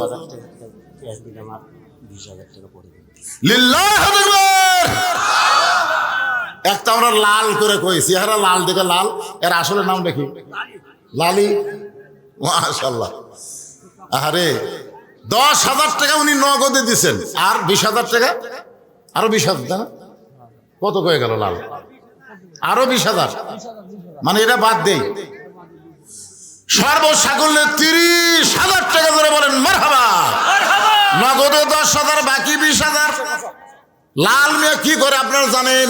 যত জায়গায় আমি মাহফিল করে, আমার প্রত্যেকটা ওয়াজে ভিডিও করে, তার একটা পেজ, তার একটা ইউটিউবের ব্যবসা আছে। আল্লাহ যেন সেই ব্যবসার মধ্যে বরকত দেয়, জোরে করে আমিন। সে কিন্তু আমাকে আজকের মাহফিলে দাওয়াত দিয়েছে, আমার সময় বার করা খুবই কঠিন, অত্যন্ত মহব্বত করে। আমি তার জন্য প্রাণ খুলে দোয়া করে, আল্লাহ এই লাল বাবাজিকে তুমি তোমার পরহেজগার বান্দার মধ্যে কবুল করে নাও, জোরে কোন আমিন। দানকারী গো পিতা মাতা, সুখে রাইখো কবরে, নূরের টুপি পরাইয়া উঠাবেন রোজ হাসরে। আর কেউ আছেন এরকম 5,000 10,000 টাকা দেওয়ার মতন টেজের উপর কেউ আছেন? যদি থাকেন দিয়ে দেন ভাই। আবার একবার ওয়াজ বন্ধ করে আবার আদায় করা কষ্ট, এখনই 5টা মিনিট আমি আদায় করি। আপনাদের মধ্যে কেউ কেউ আছেন 2 বস্তা 5 বস্তা 10 বস্তা সিমেন্ট দেওয়ার জন্য? একটু বলেন। মসজিদ নির্মাণ করা লাগবে ভাই, উন্নয়ন করলে তো হবে না, নির্মাণ, এই জন্য আপনাকে দেওয়া লাগবে। তো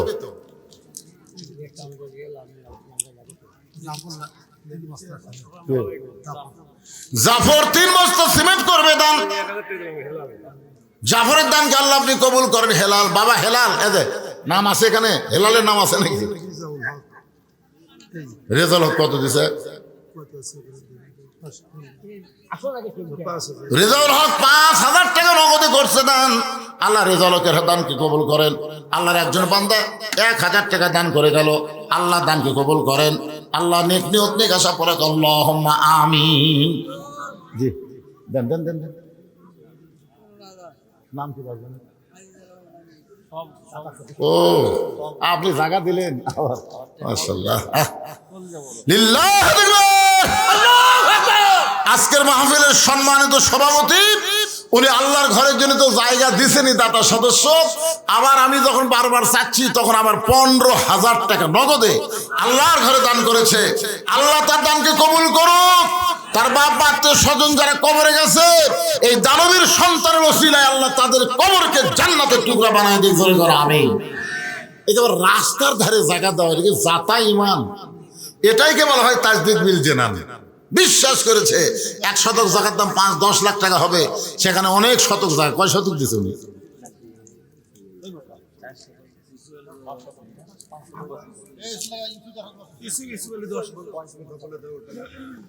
ইউসুফ বলে, আল্লাহ তোমার বান্দার 10 বস্তা সিমেন্ট ধরে গান মারহাবা। দেলোয়ার হোসেন, এটা 5 শতক জায়গা উনি দান করছেন, চিন্তা করেন। আল্লাহ 1 কোটি টাকার জায়গা দান করছে, এটা কি জাতা কথা মনে করছেন? এগুলো তো আমি খালি চোখে দেখতে পাচ্ছি না ভাই।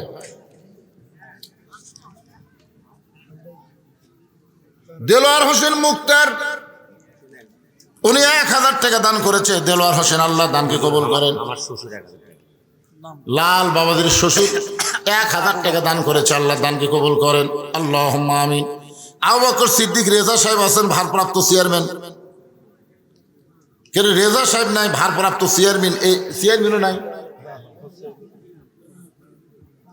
মতিউর রহমান মতি, সভাপতি ডাকুর চক, উনি আছেন।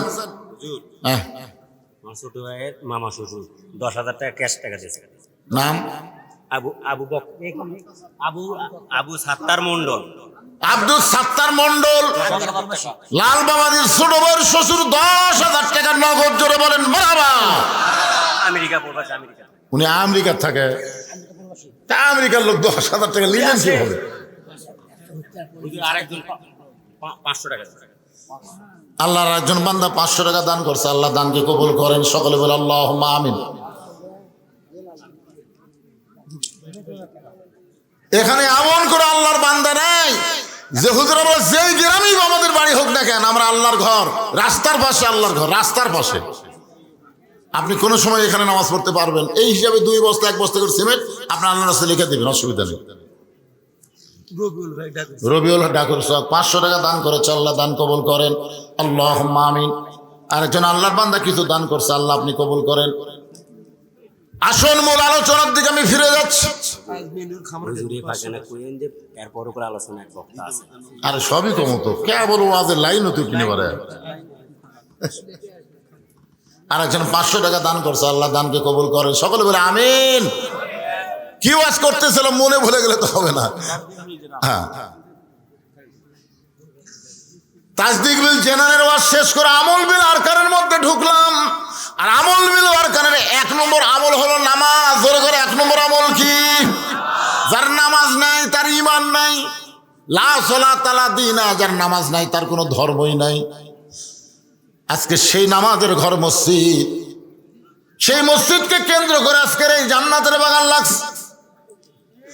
এখন আপনাদের কাছে আমার প্রশ্ন হলো, এই নামাজটা নবী পাইছিলেন নবুয়তের 10 বছর বয়সে। ধরে কোন কয় বছর? মনে ভুলে গেলে তো আমার মনে ভুললে হবে না। 10 বছর পাইছে। তারপরে 3 বছর নবী মক্কা ছিলেন। গোপনে গোপনে নামাজ পড়েছেন, কিন্তু নামাজ কায়েম করতে পারেন নাই। আজান দিবার পারেন নাই, জামাত করে পড়তে পারেন নাই। গোপনে গোপনে নামাজ পড়েছেন, কিন্তু প্রকাশ্যে নামাজ পড়তে পারেন নাই। নবী বলেন, আল্লাহ আপনি যত জায়গায় নামাজের কথা বলেছেন প্রত্যেক জায়গায় বলেছেন আকিমুস সালাত, নামাজ কায়েম করো। কিন্তু আমরা যেইভাবে করতেছি এইটা তো নামাজ কায়েম হচ্ছে না। এইটা হলো নামাজ পড়া বাংলাদেশের মতন। কোন দেশের মতন? নামাজ পড়া বাপ পড়ে, বেটা পড়ে না, দাদা পড়ে, লাঠি পড়ে না। যখন হয় চামড়া ঢিল, আল্লাহর সাথে দেয় মিল। জুয়ান বয়সে নামাজ পড়ে নাই, বুড়া বয়সে সিয়াল্লা মসজিদ গেছে, আছে না নাই? ওর খতিয়ান খুলে দেখবেন, খতিয়ান একটা খতিয়ান আছে না নাই? খতিয়ান খুলে দেখবেন, ওই সারা জুয়ান বয়সে অন্যায় অপকর্ম করছে, বুড়া বয়সে শয়তানক বলতেছে, কেরে পাগলা তুই যে বুড়া হলো তোর চামড়া ঢিল হলো, যারা নামাজ পড়তেছে এরকে নামাজ নষ্ট করা লাগবে না। সিয়ার নিয়ে যারা মসজিদে যায় এরা কিন্তু নামাজে না, এরা শয়তানের এক ভাই। শয়তানের এক ভাই। কারণ মসজিদে নামাজ পড়ার জন্য না, মসজিদ হলো জামাত করার জন্য। জোরে করে কথা ঠিক না? আর জামাত করবার গেলে কাতার সোজা করা লাগবে। কাতার সোজা না করে কেউ নামাজ পড়লে সওয়াব পাবেন, কিন্তু জামাতের 27 গুণ সওয়াব পাবেন না। 27 গুণ সওয়াব পাবার গেলে পায়ের গোড়ালির সঙ্গে গোড়ালি মিল করে কাতার সোজা করে দাঁড়াতে হবে। এখন যেই বেটা সিয়ারি লেগেছে, ওই যেই কাতারত আছে ওই কাতারের লোকেরা নামাজের সওয়াব পাবে, কিন্তু জামাতের সওয়াব পাবে না।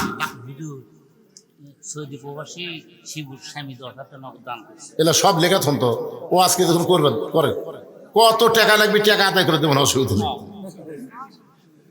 সৌদি প্রবাসী শিবুর স্বামী 10,000 টাকা দান করছে। আল্লাহ দানকে কবুল করে। আল্লাহ আপনার কবার চাচ্ছি মসজিদ হবি না, একবারে 3 তালা হবি। দেখেন আগে নামাজের জিনিসটা শোনেন না কেন? এখন চিন্তা করে দেখেন, যেই কাতারে চেয়ার আছে সেই কাতারের লোকের নামাজ হবে, কিন্তু জামাতের সওয়াব কথা কয় না একেবারে, জামাতের সওয়াব। কারণ জামাত করতে গেলে পায়ের গোড়ালির সঙ্গে গোড়ালি মিল করে দাঁড়াতে হবে, কিন্তু যেই বেটা চেয়ারে বসছে ওর পায়ের গোড়ালি গুটি। এই জন্য আপনাকে দুইজন সুস্থ মানুষ ওর চেয়ার ধরবেন, এ তো উঠবার চাবি না। আপনার 2 জন চেয়ার ধরে বলবেন, ভাই তোর জন্য আমরা সওয়াব কমতি নেব না, বড় কষ্ট করে জামাত পড়বার আসছি, তুই পিছনে যা, শান্ত রাখলে 2 নম্বর কাতারে থাকবেন। 2 নম্বর কাতার লোক এর জন্য তো আমাকে সওয়াব কমবি। ও কেমন ধরে 3 নম্বর কাতারে, 3 নম্বর কাতারে, না না না না, এই তো আমাকে কাতার থাকলে হবে না। শেষ পর্যন্ত দেখা যাবে সিয়ার পার্টি বারান্দাত গেছে। ধরে কার কথা ঠিক কিনা? খোঁজলা দেখেন, যেই শ্যালো মিশিং চালু করে না, বছর অন্তর চালু করে, ওরা চালু করবার গেলে ঠেকা আছে, ঠেলা আছে না নাই? হয় না, কারণ বল বিয়ারিং সব জাম মারছে। বল বিয়ারিং জাম মারলে চালু হবে? ওই সারা জীবন নামাজ না পড়ার কারণে আর হাঁটুর বিয়ারিং, কোমরের বিয়ারিং সব জাম মারছে, এখন রুকু সেটা করবার পারে না, সিয়ারিলে নামাজ পড়ে। আর কোন ব্যক্তি যদি যৌবন কালে নামাজ পড়ে, বুড়া বয়সে যদি চেয়ারি নামাজ পড়া লাগে, লা ইউকাল্লিফুল্লাহু নাফসান ইল্লা উসআহা, আল্লাহ কোরআনে বলেছেন। বাংলাদেশে সরকারি চাকরি যারা করে, বুড়া বয়সে চাকরি করবার না পারলে সরকার যেমন তাকে পেনশনে বেতন দেয়, যৌবন বয়সে যারা নামাজ ধরেছে, বুড়া বয়সে যদি ঠিক মতো জামাত পড়বার না পারে, যেখানেই তারা নামাজ পড়বে আল্লাহ পেনশনের সওয়াব তার আমল নামায় দিয়ে দিবে। হজ, যাকাত, রোজা এইগুলা কিন্তু বয়সের কথা বলা হয়নি, বুঝছেন? সামর্থ্য আসলে হজ করবেন, রোজা থাকবার পারলে রোজা করবেন, জাকাত সম্পদ বেশি হলে 2.5% জাকাত দেবেন, কিন্তু নামাজের ব্যাপারে কোনো ছাড় নাই। 6 বছর থেকে তালিম দাও, 10 বছর থেকে জোর করে নামাজ ধরাও, জোরে কোন কথা ঠিক কিনা? তাহলে নামাজের বয়স কয় বছর থেকে? 10 বছর। জোরে বলেন কয় বছর? 10 বছর থেকে 60 বছর 50 বছর কেউ যদি জামাতে নামাজ পড়ে, বুড়া বয়সে যদি আর মসজিদে জামাত পড়বার না পারে, আল্লাহ তুমি যেখানেই পড়ো তাকে পুরাপুরি সওয়াব দিয়া দিবে। এখন আসেন যেটা বলতেছিলাম, নামাজ কায়েম করবার গেলে আল্লাহর নবীর মতন ইমাম আবু জেহেলের মতন নেতা থাকলে হবে না। যিনি ইমাম তিনি নেতা হওয়া লাগবে, এমন একজন নেতা হওয়া লাগবে যেই নেতা কোনোদিন যদি মসজিদে ইমাম না আসে, প্রয়োজন হলে তাকে ইমামতি করা লাগবে। যদি একদিন ইমাম সাহেব আসেনি, নেতা সাহেব চেয়ারম্যান সাহেব মসজিদ বসে আছে, তোর মুসল্লি বলবে চেয়ারম্যান সাহেব আজকে আপনি খুতবা দেন। কতক লোক বলতেছে চেয়ারম্যানের দাঁড়িয়ে নাই, কি খুতবা দিবি? আপনারা জানেন নেতা কাকে হয়? আল্লাহর কোরআন দিয়ে যখন রাষ্ট্র চলবে, নেতা হযরত ওমর মসজিদের মেম্বারে দাঁড়িয়ে খুতবা দিচ্ছেন। বাংলাদেশের মতন 96টা দেশের খলিফা হযরত ওমর মসজিদের মেম্বারে দাঁড়ায় খুতবা দিচ্ছেন। সুবহানাল্লাহ বলেন। কি সুন্দর খুতবা! মাঝখান থেকে একজন দাঁড়ায় গেছে, ইয়া আমিরুল মুমিনিন, আপনার খুতবা শুনবো না। ওমর ফারুক বলেন, আমার অপরাধ কি? বলে, আপনার অপরাধ হলো আমাদেরকে খাটো পাঞ্জাবি দিয়ে আপনি লম্বা জুব্বা পরে খুতবা দিচ্ছেন। ওমর ফারুকের চোখ দিয়ে পানি পড়তেছে আর মুখটা মুচকি মুচকি হাসতেছে। সুবহানাল্লাহ বলেন। মুচকি মুচকি হাসার কারণ হলো, জনগণ যখন নেতাকে লোকমা দিবার পারবে, তখন নেতা ইচ্ছা মতো চলতে পারবে না, আল্লাহর হুকুম মোতাবেক চলা লাগবে। জোরে কোন কথা ঠিক কি না? আর এই লোকমা শুরু হবে মসজিদের ভিতর থেকে। আপনারা বলেন তো, 4 রাকাত নামাজ আসরের যদি ইমাম সাহেব title pass, double title pass, দাওরা পাস, সেই ইমাম যদি 3 রাকাত বসে, আসরের নামাজের 4 রাকাতে কয়বার বসা লাগবে? 2 বার। 2 রাকাতে একবার, 4 রাকাতে একবার। কিন্তু ইমাম সাহেব 3 রাকাতে বসে গেছে। একটা মুসল্লিরও খেয়াল নাই, মনে করতেছি ইমাম এত দামি ইমাম, ঠিকই পড়াচ্ছে, কিন্তু অটো ভ্যানালা ওই আবার নামাজের খেয়াল আছে। ওই কে 2 রাকাতে বসলো, আমার 3 রাকাতে। আল্লাহু আকবার। ইমাম মনে মনে কয়, তুই তো ভ্যার চলে খাস, তুই যতই লোক মাতে 41 সালের আগে এখন উঠবো না। এই মনে করে যদি ইমাম বসা থাকে, আপনারা বলেন তো মসজিদের মুসল্লি কার পক্ষে যাবে? ইমামের পক্ষে না ভ্যানালার পক্ষে? কেন? কারণ মসজিদ আল্লাহর ঘর, আল্লাহর ঘরের মধ্যে ইচ্ছা মতো নেতৃত্ব চলবে না, আল্লাহর হুকুম নবীর তরিকা মোতাবেক নেতৃত্ব দেওয়া লাগবে। ওমর ফারুক খুশি হওয়ার কারণ হলো, ওদের জুব্বা খাটো, পাঞ্জাবি খাটো, আমার লম্বা দেখে ওরা খুতবা লোকমা দিয়েছে। এই খুশি হওয়ার কারণ হলো, যতদিন মুসলমানের লোকমা থাকবে ততদিন মুসলমান এরিয়ার মধ্যে কোনো নেতা দুর্নীতি করতে পারবে না। পারবে? পারবে না।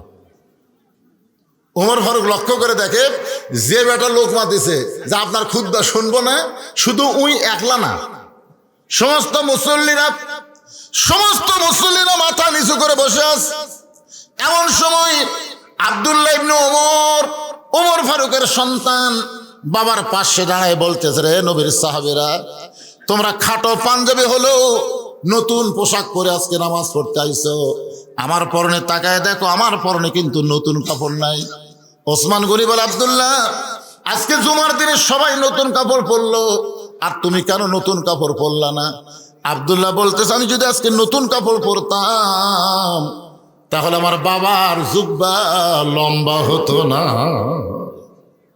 যেই বলেছে আজকে যদি আমি নতুন পোশাক পরতাম তাহলে আমার বাবার জুব্বা লম্বা হতো না। রে নবীর সাহাবীরা, তোমরা তো জানো না, যেদিন থেকে আমার বাবা মদিনার খেলাফতের দায়িত্ব পাইছে সেদিন থেকে সবাই আরামে ঘুম পাড়ে, কিন্তু আমার বাবার চোখের ঘুম না।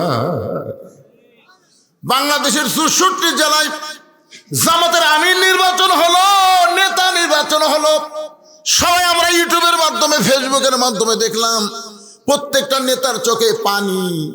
কোন জায়গায় আমির নেওয়া নিয়ে, নেতা নেওয়া নিয়ে কোনো গন্ডগোল নাই, কারণ জানে কোরআনের সৈনিক হলে তাদের উপর আল্লাহর পক্ষ থেকে আলাদা একটা দায়িত্ব আছে। এই দায়িত্ব পালন করা যে কত কঠিন। আব্দুল্লাহর মা বলে, স্বামী গো, আপনি কি ঘুমাবেন না? ওমর ফারুক কান্দে বলে, বিবি, যতদিন মদিনার খলিফা হয়নি ততদিন তোমার বুকের মধ্যে, আমার বুকের মধ্যে তুমি ঘুম পারছো। হুন্না লিবাসুল লাকুম ওয়া আনতুম লিবাসুল লাহুন্না। বিবি রে, এখন খেলাফতের দায়িত্ব পাওয়ার পরে ফোরাতের কুলে যদি একটা কুত্তা না খায় মারা যায়, আল্লাহ হাসরের ময়দানে ওমরকে ছাড়বে না। আব্দুল্লাহ কান্দের পরে নবীর সাহাবীরা, শোনো, বহুদিন আমার মাকে দেখেছি গভীর রাত্রে দরজায় দাঁড়িয়ে থাকতে। আমি বললাম, মা, আপনি দরজায় দাঁড়িয়ে আছেন, আপনি কি ঘুমাবেন না? আমার মা কান্দের বলে, বেটারে, তোর বাবা ওমর যেদিন থেকে মদিনার খলিফা হয়েছে সেদিন থেকে রাত্রিবেলা ঘুমায় না, সারা রাত মানুষের কে কেমন আছে দেখার জন্য চোরের মতন ঘুরে বেড়া। রে নবীর সাহাবীরা, শোনো, আমি যখন আব্দুল্লাহ ঘুমায় গেছে, আমার বাবা আমার দরজায় গিয়ে ডাকতেছে, আব্দুল্লাহ, আব্দুল্লাহ বলে। আমি দরজা খুলে তাকায় দেখি বাবার হাতে একটা পাঞ্জাবি। আমি খুশি হয়ে বললাম, বাবা, বাইতুল মাল থেকে আমার একটা পাঞ্জাবি দিল, আপনি গভীর রাত্রে আর একটা দিবার আইছেন। সঙ্গে সঙ্গে ওমর ফারুক আল্লাহর কোরআন থেকে তেলাওয়াত করলেন, ইন্নাল্লাহা ইয়ামুরুকুম আন তুআদ্দুল আমানাতি ইলা আহলিহা ওয়া ইযা হাকামতুম বাইনান নাস আন তাহকুমু বিল আদল। আব্দুল্লাহ, তুই কি মনে করছিস বাজান? তুই একটা পাঞ্জাবি পাইছিস, আমি তোকে আর একটা দিবার আইছি? না রে আব্দুল্লাহ, না, এই পাঞ্জাবিটা আমার ভাগে পড়েছে। তুই বল, আমি একটা ইমাম মানুষ এত খাটো পাঞ্জাবি গায়ে দিয়ে যদি খুতবা দেই তাহলে কেমন দেখায়? আব্দুল্লাহ বলে, বাবা, তাহলে আমি কি করব? ওমর ফারুক বললেন, তোর পাঞ্জাবিটা আমাকে একটু দান করে দে, তোর পাঞ্জাবিটা আমাকে একটু দান করে দেবে। তুই তো আর ইমাম না, আমি হলাম ইমাম। আব্দুল্লাহ বলে, গভীর রাত্রে আমার জামাটুকু আমার বাবাকে দান করে দিলাম। বাবা তার জামা আমার জামা একত্র করে লম্বা জুব্বা বানায় বাবা খুতবা দেয়। এখন বলো, আমার বাবার খুতবা শোনা যায় কি না যায়? সমস্ত সাহাবীরা চিল্লায় বলে, আল্লাহর কোরআন দিয়ে যখন রাষ্ট্র চলবে, আল্লাহর কোরআন দিয়ে যখন রাষ্ট্র চলবে, এমন ভালো মানুষকে নেতা হিসাবে মুসলমানেরা দেখতে পাবে। মানুষের তৈরি আইন দিয়া বাংলাদেশ চললে ভালো নেতা দেখা যাবে না। ডক্টর কামালের সংবিধান দিয়ে বাংলাদেশ চললে ভালো নেতা দেখা যাবে না। ভালো নেতা যদি আগামীতে দেখতে চায়, আল্লাহর কোরআনের কোনো বিকল্প রাস্তা না। আল কোরআনের আলো সংসদে জালো, সব জায়গায় জালো, খালি ঘরে ঘরে তো হবে না, সব জায়গায়। কোরআন কি খালি ঘর? ঢাকা ওয়াসা কোম্পানি একটা টাঙ্কি বানাচ্ছে, টাঙ্কির ধারণ ক্ষমতা হলো 2 কোটি লিটার। 6-7টা ডিপটবল দিয়ে অনবরত পানি তুলতেছে। ওই টাঙ্কি থেকে পাইপের মাধ্যমে ঢাকার প্রত্যেকটা বাসায় পানি সাপ্লাই হয়। বাসার লোকেরা ওই টাঙ্কির পানি পান করে, টাঙ্কির পানি বাড়ির ট্যাবের মাধ্যমে গোসল করে, পান করে, যখন যা ইচ্ছে করে উজু করে। কিন্তু এই ভারতের দোসর, ভারতের 5-8টা গোলামেরা আছে না নাই আমাদের বাংলাদেশে? দেখবেন দেখবেন এরা মাঝে মধ্যে আফসোস করে বলে, আগেই ভালো ছিলাম। আপনারা বলেন তো, আগে এই মাহফিল যদি আপনারা করতে চাইতেন, বলছুক আনবার পারতেন? আনবার গেলে পাও ফাটা নেতার থেকে শুরু করে তেল তেলা নেতা পর্যন্ত দেওয়া লাগতো। সব নেতা যখন একেবারে অনুমতি দিল, তখন থানার থেকে বলতেছে চলবে না। কেন চলবে না? বধূশীত তো ডাকাত বক্তা। আমি বল, ডাকাত বক্তা? আমার একটা ওয়াজ বার আছে, সেদিনটা পুলিশ আমার উপর খেপা। সে ওয়াজ হচ্ছে, চোরও যা পুলিশও তাই, চোর চুরি করে আর পুলিশ চাঁদা খায়। বাংলাদেশে কোনো বক্তা বলেনি রে এই মাল খোঁজে, এই মাল। চোরও যা পুলিশও তাই, চোর চুরি করে পুলিশ কথা কয় না কেন? চোর পুলিশ ঘুরতে ঘুরতি কে কথা? হ্যাঁ, সেই থাকা থানা আমাকে দেখবার পারে না ভাই। আমাকে একবার বগুড়া জেলার এসপি, উনি এখন অবসরপ্রাপ্ত, বাধ্যতামূলকভাবে সরকার তাকে অবসর দিচ্ছে, নাম হলো মোজাম্মেল হক। নাম শুনছেন? বগুড়া 100 এসপি ছিল। আমাকে বাড়ির থেকে ধরে নিয়ে আসলে, আমাকে বাড়িতে ধরে এসে বলতেছে, আপনাকে ক্রস ফায়ার দেওয়ার হুকুম হয়ে গেছে। ক্রস ফায়ার এসপি আমার বলতেছে সন্ত্রাসের মতন ভাষা, যে আপনার ক্রস ফায়ার দেওয়া হবে। আপনি কেমনে বলেন দুই নেতা কোলাকুলি করলে পেট থেকে বুক থাকে না, মানে নেতার পেটে 10 মাসের বাচ্চা আছে, এ কথা আপনি কেমনি করেন? মানে প্রত্যেকটা নেতারা মন খারাপ, পুলিশ মন খারাপ, শেখ হাসিনা ফকুরনি, খালেদা জিয়া ফকুরনি, এরা সবাই মন খারাপ। ধরে কোন কথা ঠিক কি না? আয় হায় হায় রে। এগুলো বলার পিছনে কারণ হলো একটু মনোযোগ দেবেন। ওই ওয়াসা কোম্পানির ট্যাঙ্কি থেকে পানি প্রত্যেকটা বাসায় সাপ্লাই হয় পাইপের মাধ্যমে, কিন্তু দেশীয় শত্রু আর ভারতের দালাল আছে না নাই? এরা গভীর রাতে ট্যাঙ্কির ছাপনা খোলে, ওই ট্যাঙ্কির ভিতরে একটা মরা মোষ ঢুকে দিচ্ছে, একটা মরা মোষ ঢুকা দিছে, ঢুকাতে আবার ছাপনি লাগা দিছে। এই মোষটা আস্তে আস্তে ফুলে উঠতেছে, পচতেছে, পচে গোলা গোলা গোলা গোলা প্রত্যেকটা বাসাত ওই পানিগুলো চলে যাচ্ছে। মরা মোষের সাথে পানির যদি একটা ধাক্কা খায় তাহলে পানি পাক থাকে না নাপাক হয়? এখন এই পানিগুলো বাসার যাচ্ছে, বাসার লোকেরা গিলাসের মধ্যে পানি নিয়ে কোরআন শুদ্ধম রব্বুহুম শারাবান তাহুরা। আপনি যতই কোরআন পড়ে পানি পান করেন, পানি পাক হবে না যতক্ষণ পর্যন্ত ট্যাঙ্কি পবিত্র না হবে। ধরে কোন কথা ঠিক কিনা? এই ট্যাঙ্কির নাম হলো সংসদ। আগামী ইলেকশনে আমরা 300টা ভালো মানুষ ওই সংসদ পাঠাবো, যারা কোরআন শরীফ বুকেলে সাইদি হুজুরের মতন আদালতে যায়। সাইদি হুজুর যতবার আদালতে গেছে কোরআন শরীফ আছে না নাই? ধরে আছে না নাই? এইরকম 300 ভালো মানুষকে আমরা সংসদে পাঠাবার চাই। কোন চোর, বাটপার, দুর্নীতিবাজ, এই মমতাজের মতন পাগলি, মাহিয়া মাহির মতন জোকার, ফেদ্দুসের মতন নায়ক, এই শালারা যেন সামনে চান্স না পায়। ধরে কথা বলেন না কেন?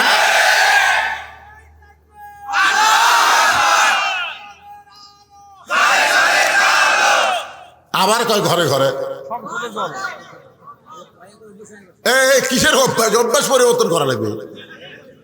আল কোরআনের আলো, কোরআন হাদিস যেখানে, দুনিয়ার মুসলমান লিল্লাহে তাকবীর। আল্লাহ তাআলা বললেন, হাবিব আপনি শুধু ইমাম থাকলে হবে না, আপনাকে নেতা হওয়া লাগবে। যতক্ষণ পর্যন্ত আপনি নেতা না হবেন ততক্ষণ পর্যন্ত নামাজ কায়েম হবে না। তখন রাসূল বলল, আবু জেহেলের যে বিশাল গুরু, আমি টুপিওয়ালা দাড়িওয়ালা, আমার যে কয়টা সাহাবী এরা তো সব দুর্বল, 1 সন্ধ্যা ভাত পাই, 3 সন্ধ্যা পাই না। এই নেতার বিরুদ্ধে আমরা কেমনে লাগবো? আল্লাহ বলতেছে, যে পরিবেশ মক্কা চলতেছে এই পরিবেশে আপনাকে আবু জেহেলের সাথে টক্কর দিবে আমি বলতেছি না। তো রাসূল কয় তাহলে কোথায় যাব? বলে দরকার হলে মক্কা পরিবর্তন করে আপনাকে মদিনায় যাওয়া লাগবে। আল্লাহ রাসূল মদিনায় হিজরত করলেন। সুবহানাল্লাহ বলেন। আরে মাত্র 8 বছর নবী মদিনাত কি করলেন, যার কারণে 10,000 সাহাবী নিয়ে মক্কা বিজয় হয়ে গেল। ধরে কারণ সুবহানাল্লাহ। আবু জেহেল আছে, মক্কায় শেষ। তার আগে যে কথাটা আমি বলবো, নবী মদিনাত হিজরত করার পরে সর্বপ্রথম আল্লাহ নবী যে কাজটা করলেন, সে কাজটা হলো নবী নিজের হাতে একটা মসজিদ নির্মাণ করলেন, যে মসজিদের নাম হলো মসজিদে কুবা। ধরে কারণ নাম কি? যারা হজ করছেন এখানে, হাজী সাহেব যারা আছেন, বাবা তো হজ করছেন, এখানে হাজী সাহেব যারা আছে তারা জানে যে মসজিদে কুবার মধ্যে কেউ যদি 2 রাকাত নামাজ পড়ে, আল্লাহ খুশি হয়ে তাকে একটা ওমরা হজের সওয়াব দিয়ে দেয়। এই মসজিদে কুবা নবী হিজরত করার পরে কেমনে নির্মাণ করলেন শোনেন। আল্লাহ রাসূল জায়গার মধ্যে দাঁড়িয়ে বলেন, এত সুন্দর জায়গা, যেখানে দাঁড়াইলেই মনে হয় জান্নাতের বাতাস আসতেছে, এই জায়গাটা কার? মদিনার একজন আনসার বললেন, ইয়া রাসূলুল্লাহ এই জায়গা হলো একজন 2টা ইতিমের জায়গা। কিছুদিন আগে এদের বাবা মারা গেছে, আর বাবা মৃত্যুবরণের পর এই 2টা ইতিম সন্তান এই জায়গার মালিক হয়েছে। আল্লাহ রাসূল বললেন, ওই 2টা ইতিম বাচ্চাকে আমার কাছে ডাকতে দাও। 2টা ইতিম বাচ্চা যখন নবীর কাছে আসলেন, নবীর চেহারার দিকে ফেল ফেল করে তাকায় আছে।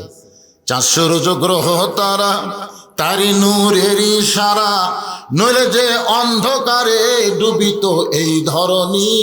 সবাই বলেন নবী মোর পরশমণি, নবী মোর সোনার খনি, নবী নাম ভাবে যেজন সেই তো দোজা আনের ধ্বনি। দুইটা এতিম বাচ্চা নবীর চেহারার দিকে তাকায় নজর ফিরাবার পারে না। সঙ্গে সঙ্গে নবী দুইটা এতিমকে বুকের মধ্যে নিয়ে বললেন, বাবা তোমরা আমার চেহারার দিকে কি তাকায় তাকায় দেখো। বলে মানুষ এমন সুন্দর হয় জীবনের প্রথম দেখলাম। আর আপনি যখন আমাদের দুইজনকে বুকের মধ্যে টাইনা চাইপা ধরলেন, এত দরদ যে কোনো মানুষের বুকে থাকে এইটা জীবনে প্রথম আমরা অনুভব করলাম। রাসূল চোখের পানি বের করে বলে, বেটা রে তোরা যেমন এতিম আমিও তেমন এতিম।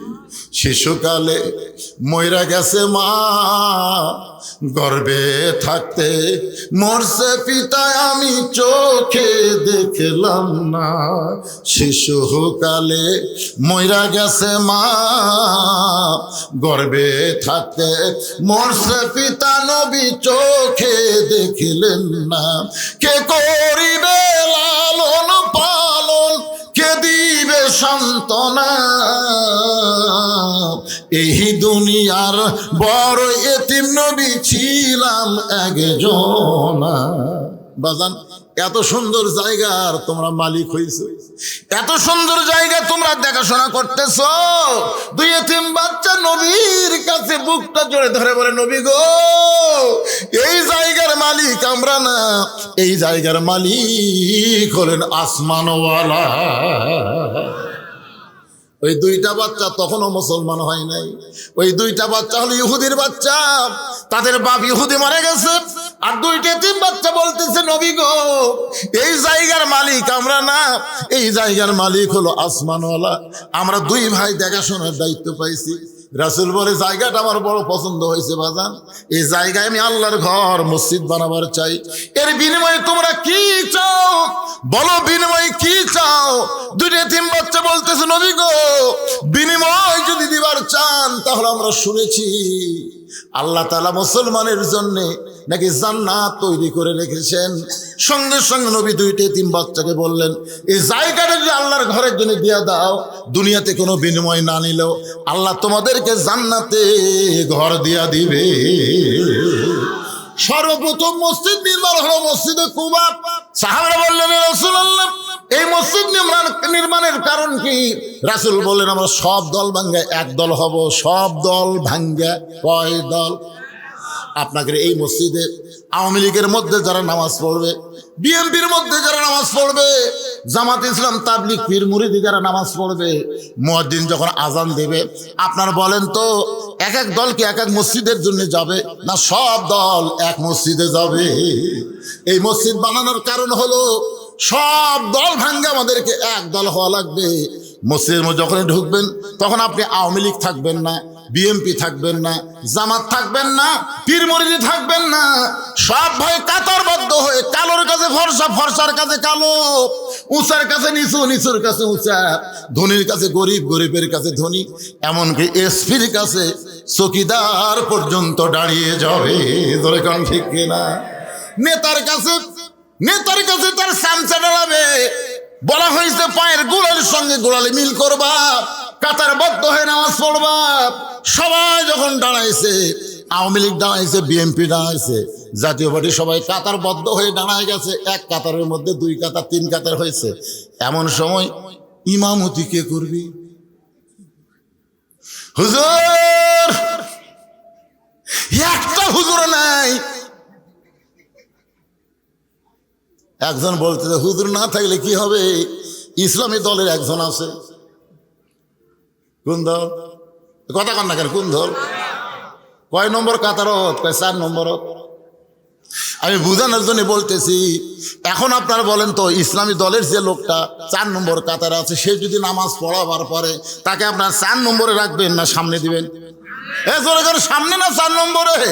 তার মানে বোঝা গেল এলেম যারা আছে, কোরআন যারা আছে, আল্লাহর সঙ্গে যার সম্পর্ক আছে, সেই মানুষটাকে আর কাতারের মধ্যে রাখবেন না, তাকে আপনার সামনে দিবেন। এখন যদি আগামীতে বাংলাদেশ আপনারা চালাবার চান, তাহলে বাংলাদেশ চালাইতে গিয়ে কাকে আপনারা সামনে দিবেন চিন্তা ভাবনা করার দরকার আছে না নাই? মসজিদের মধ্যে যদি জামাতপন্থী একটা লোক ইমাম হয়, আপনি নিয়ত করার সময় কি বলেন? একতে দায়িত্ব বিহাদাল ইমাম কন না রাজাকার কন? এ কথা কন না কেন? ইমাম কন, তার মানে বোঝা গেল মসজিদের মধ্যে আপনারা ইমাম মানবেন, সমাজের মধ্যে নেতা মানবেন না। এইটা কিন্তু নামাজের শিক্ষা না। নামাজের শিক্ষা হলো মসজিদের নেতাও যিনি, সমাজের নেতাও হবেন তিনি। ধরে কারণ ঠিক কিনা? এইটাই কিন্তু নামাজের গুরুত্ব ভাইজান। এই নামাজ কিন্তু সব মানুষকে এক কাতারের মধ্যে নিয়ে আসে। এই কারণে নামাজ কায়েমের কথা বলা হয়েছে। নামাজ পড়লে মানুষ মুনাফিক হবে। জামাত বলতে একা একা যদি কেউ নামাজ পড়ে, সেই ব্যক্তি মুনাফিক হবে। একটা মুনাফিকের সিমটম আপনাদের কাছে বলতেছি। বহুদিন বউকে বউ বলেছে, ভিক্ষা যদি করবার চান বাদশাহ শাহজাহানের কাছে যান।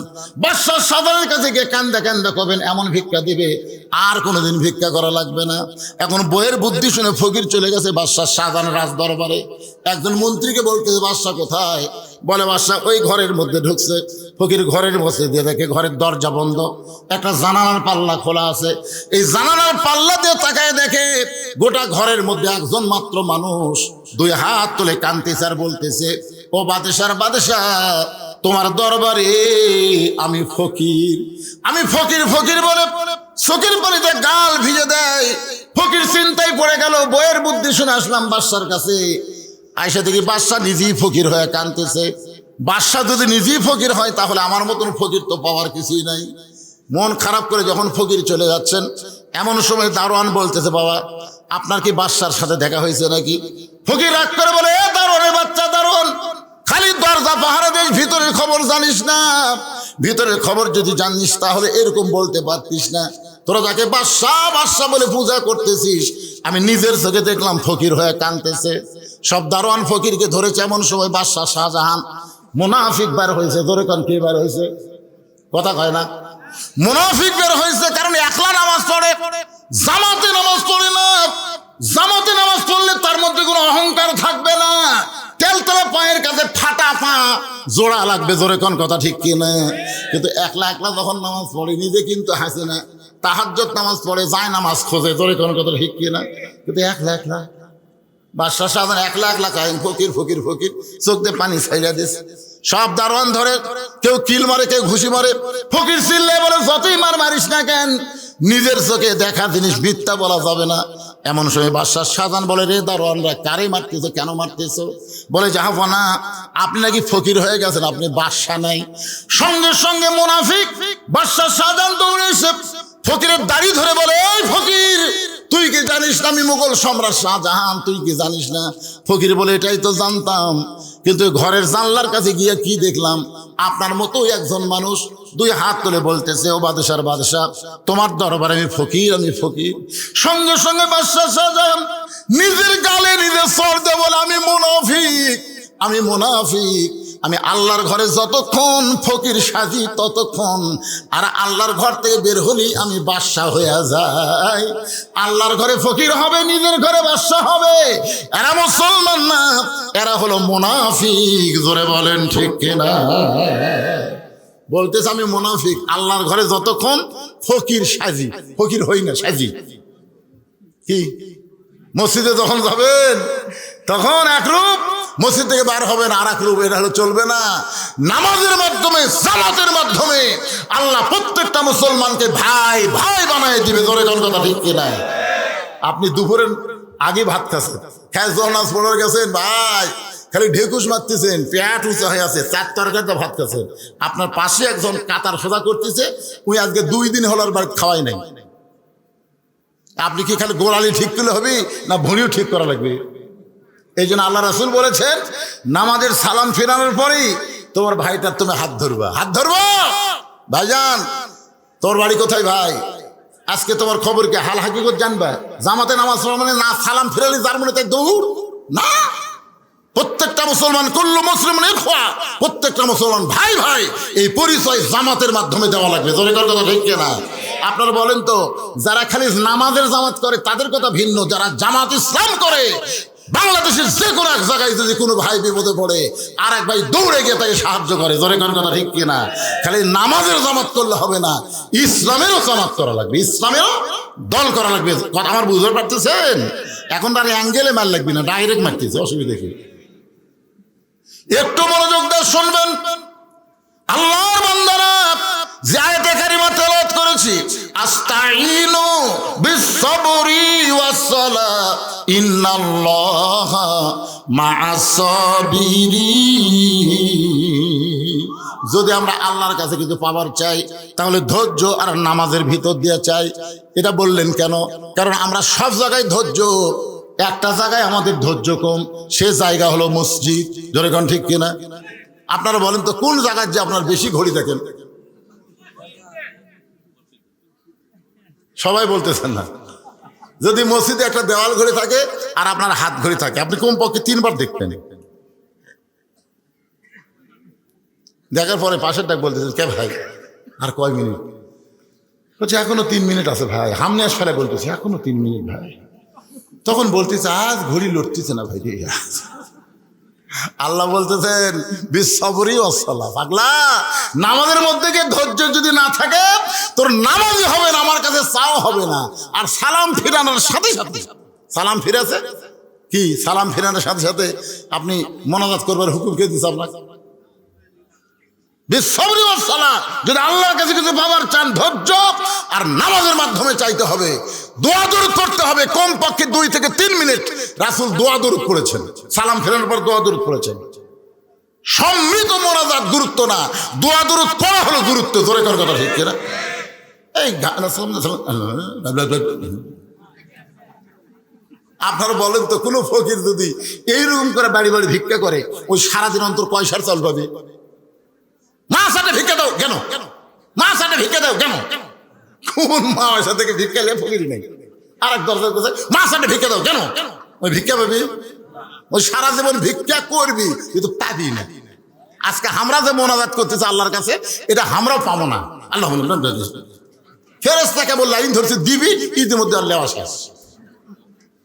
কি আস্তাইনু বিসসবরি ওয়াস সালাহ। আল্লাহর ঘর মসজিদের উন্নতি গল্পে মাহফিল, মসজিদ নির্মাণের জন্য আমি যার কাছে টাকা চাইলাম সে বলে আমরা আগেই দিছি। ব্যাগের টাকা কি আপনার ঠিক মতো দিচ্ছেন? জি।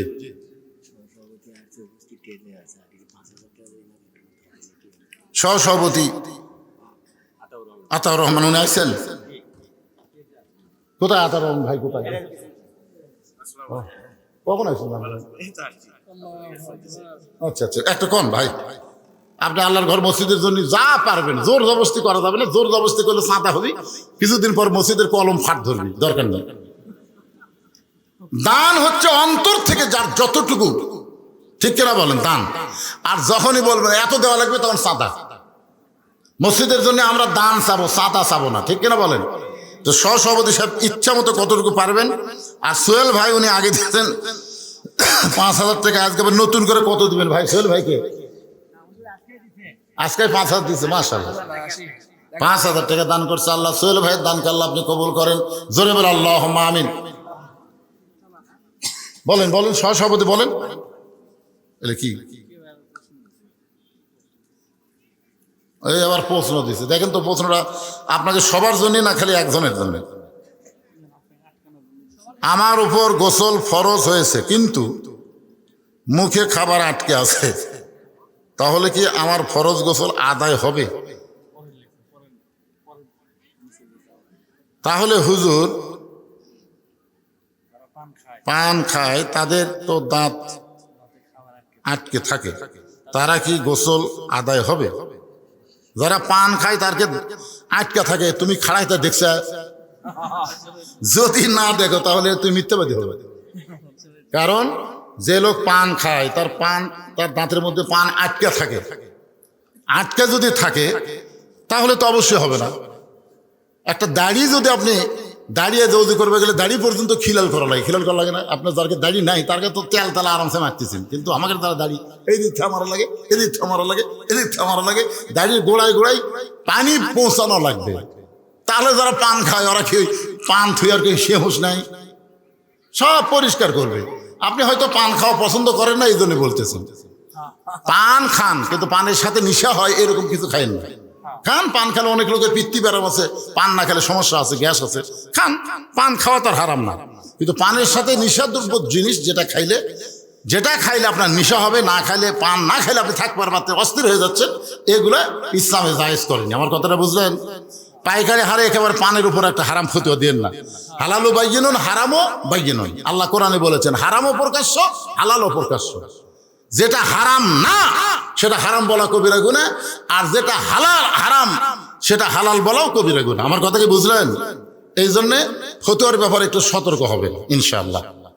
আমাদের বাংলাদেশে কিছু আহলে হাদিস বক্তারা বের হয়েছে, এরা ইসলামী আন্দোলনের ব্যাপারে কোনো কথাই বলে না, কোনো কথা বলে না। এই শালারা খালি ফেতনা বাজাদা কয়েকটা কথা কয়, আমিন জোরে কবি, নাচতে কবি। আমিন কন রে বাবা, জোরে নাচতে কন। তারাবির নামাজে রমজান মাস আসতে শুরু হয়ে যাবে। আমাকে এলাকা তারা আহলে হাদিস লাগতেছে না, সৌদি আরবে কাম করবে গেছিল, 4 বছর কাম করে এসে উনি এক মুফতি হয়ে গেছে। না না, তারাবি আমরা 8 রাকাতের উপর পড়িনি, তারাবি হচ্ছে 8 রাকাত। আমরা হুজুরে পড়ি 20 রাকাত, ওই আসে ফতোয়া দিছে 8 রাকাত। এমন ভাবে খাড়া হচ্ছে বুঝলেন, 2 পাও 2 দিকে দিছে একেবারে। নামাজে কিভাবে দাঁড়ান লাগবে সে নিয়ম ইসলামে আসলে নেই। পায়ের সঙ্গে পা লাগায় যদি আপনার দাঁড়ান, কাতার ফাঁক না বন্ধ করে দেবেন, সেটা ভিন্ন কথা, কিন্তু তারও তো একটা এরিয়া আছে রে ভাই। আপনি যখন 2 পা 2 দিয়ে গেলেন, মাঝখানে কি হলো? যারকে গ্যাস বেশি তারকে তো ঘন ঘন বাড়ি হয়ে যাবে, জোরে কোন ঠিক কিনা? এই জন্য একটু চাপা ধরে আপনার নামাজ পড়ে ভাই। নামাজের মধ্যে শয়তান সবসময় চাবে, মিন শারিল ওয়াসওয়াসিল খান্নাস, ওযু নষ্ট করতে চাবে, এ করতে চাবে। আর শীতের দিন একবার ওযু নষ্ট হয়ে গেলে ওই ওর দরকার নামাজ ছাড়বি, তা ওযু করবি না, জোরে কোন ঠিক কিনা? এই জন্য যাই হোক, এগুলো ফতোয়াবাজি না করে আমি যে আলোচনা করলাম নামাজ সম্পর্কে, এই ব্যাপারে যদি আপনাদের কারো কোনো প্রশ্ন থাকে করতে পারেন। সিয়ার চলবি না, এক কথা। আমার কথা কি বুঝলেন? কারণ নামাজের যে কয়টা ফরজ, তার মধ্যে দাঁড়িয়ে নামাজ পড়া কথা কয় না কি ফরজ। এই জন্য সিয়ার চলবে না। যদি আপনি দাঁড়াবার পরে হেঁটে হেঁটে মসজিদে আসেন, তাহলে দাঁড়িয়ে থেকে আপনি নামাজের নিয়ত করেন। যদি প্রয়োজন হয় যে আপনি দাঁড়াবার মতন পারতেছেন, বসে থেকে নামাজ পড়েন। বসে থেকে যদি না পারেন, শুয়ে থেকে পড়েন। শুয়ে থেকে যদি না পারেন, ইশারা দিয়ে পড়েন, কিন্তু সিয়ারে পড়া যাবে না। কারণ লিল্লাহি কানিতিন, আল্লাহ বলেছেন কুমু লিল্লাহি কানিতিন, আনুগত্য নিয়ে আমার সামনে দাঁড়াও। সিয়ারে বসলে আনুগত্য হয় না ভাই, সিয়ারে বসলে ভিতরে একটা ভাব তৈরি হয়। জোরে কোন কথা ঠিক কিনা? আল্লাহ পাক আমাদের সবাইকে আনুগত্য নিয়ে, মোটামুটি ধৈর্য নিয়ে আল্লাহর নামাজ পড়ার তৌফিক দান করুন। সকলে বলে আল্লাহুম্মা আমিন। আমার সম্মানিত মা বোনেরা, পর্দার অন্তরে যারা বসে আছেন, তারা চিন্তা করতেছেন, হুজুর আজকে ওয়াজের শুরু থেকে পর্যন্ত শুধু নামাজের ওয়াজ করলেন, আমাদেরকে কোনো ওয়াজ করবেন না।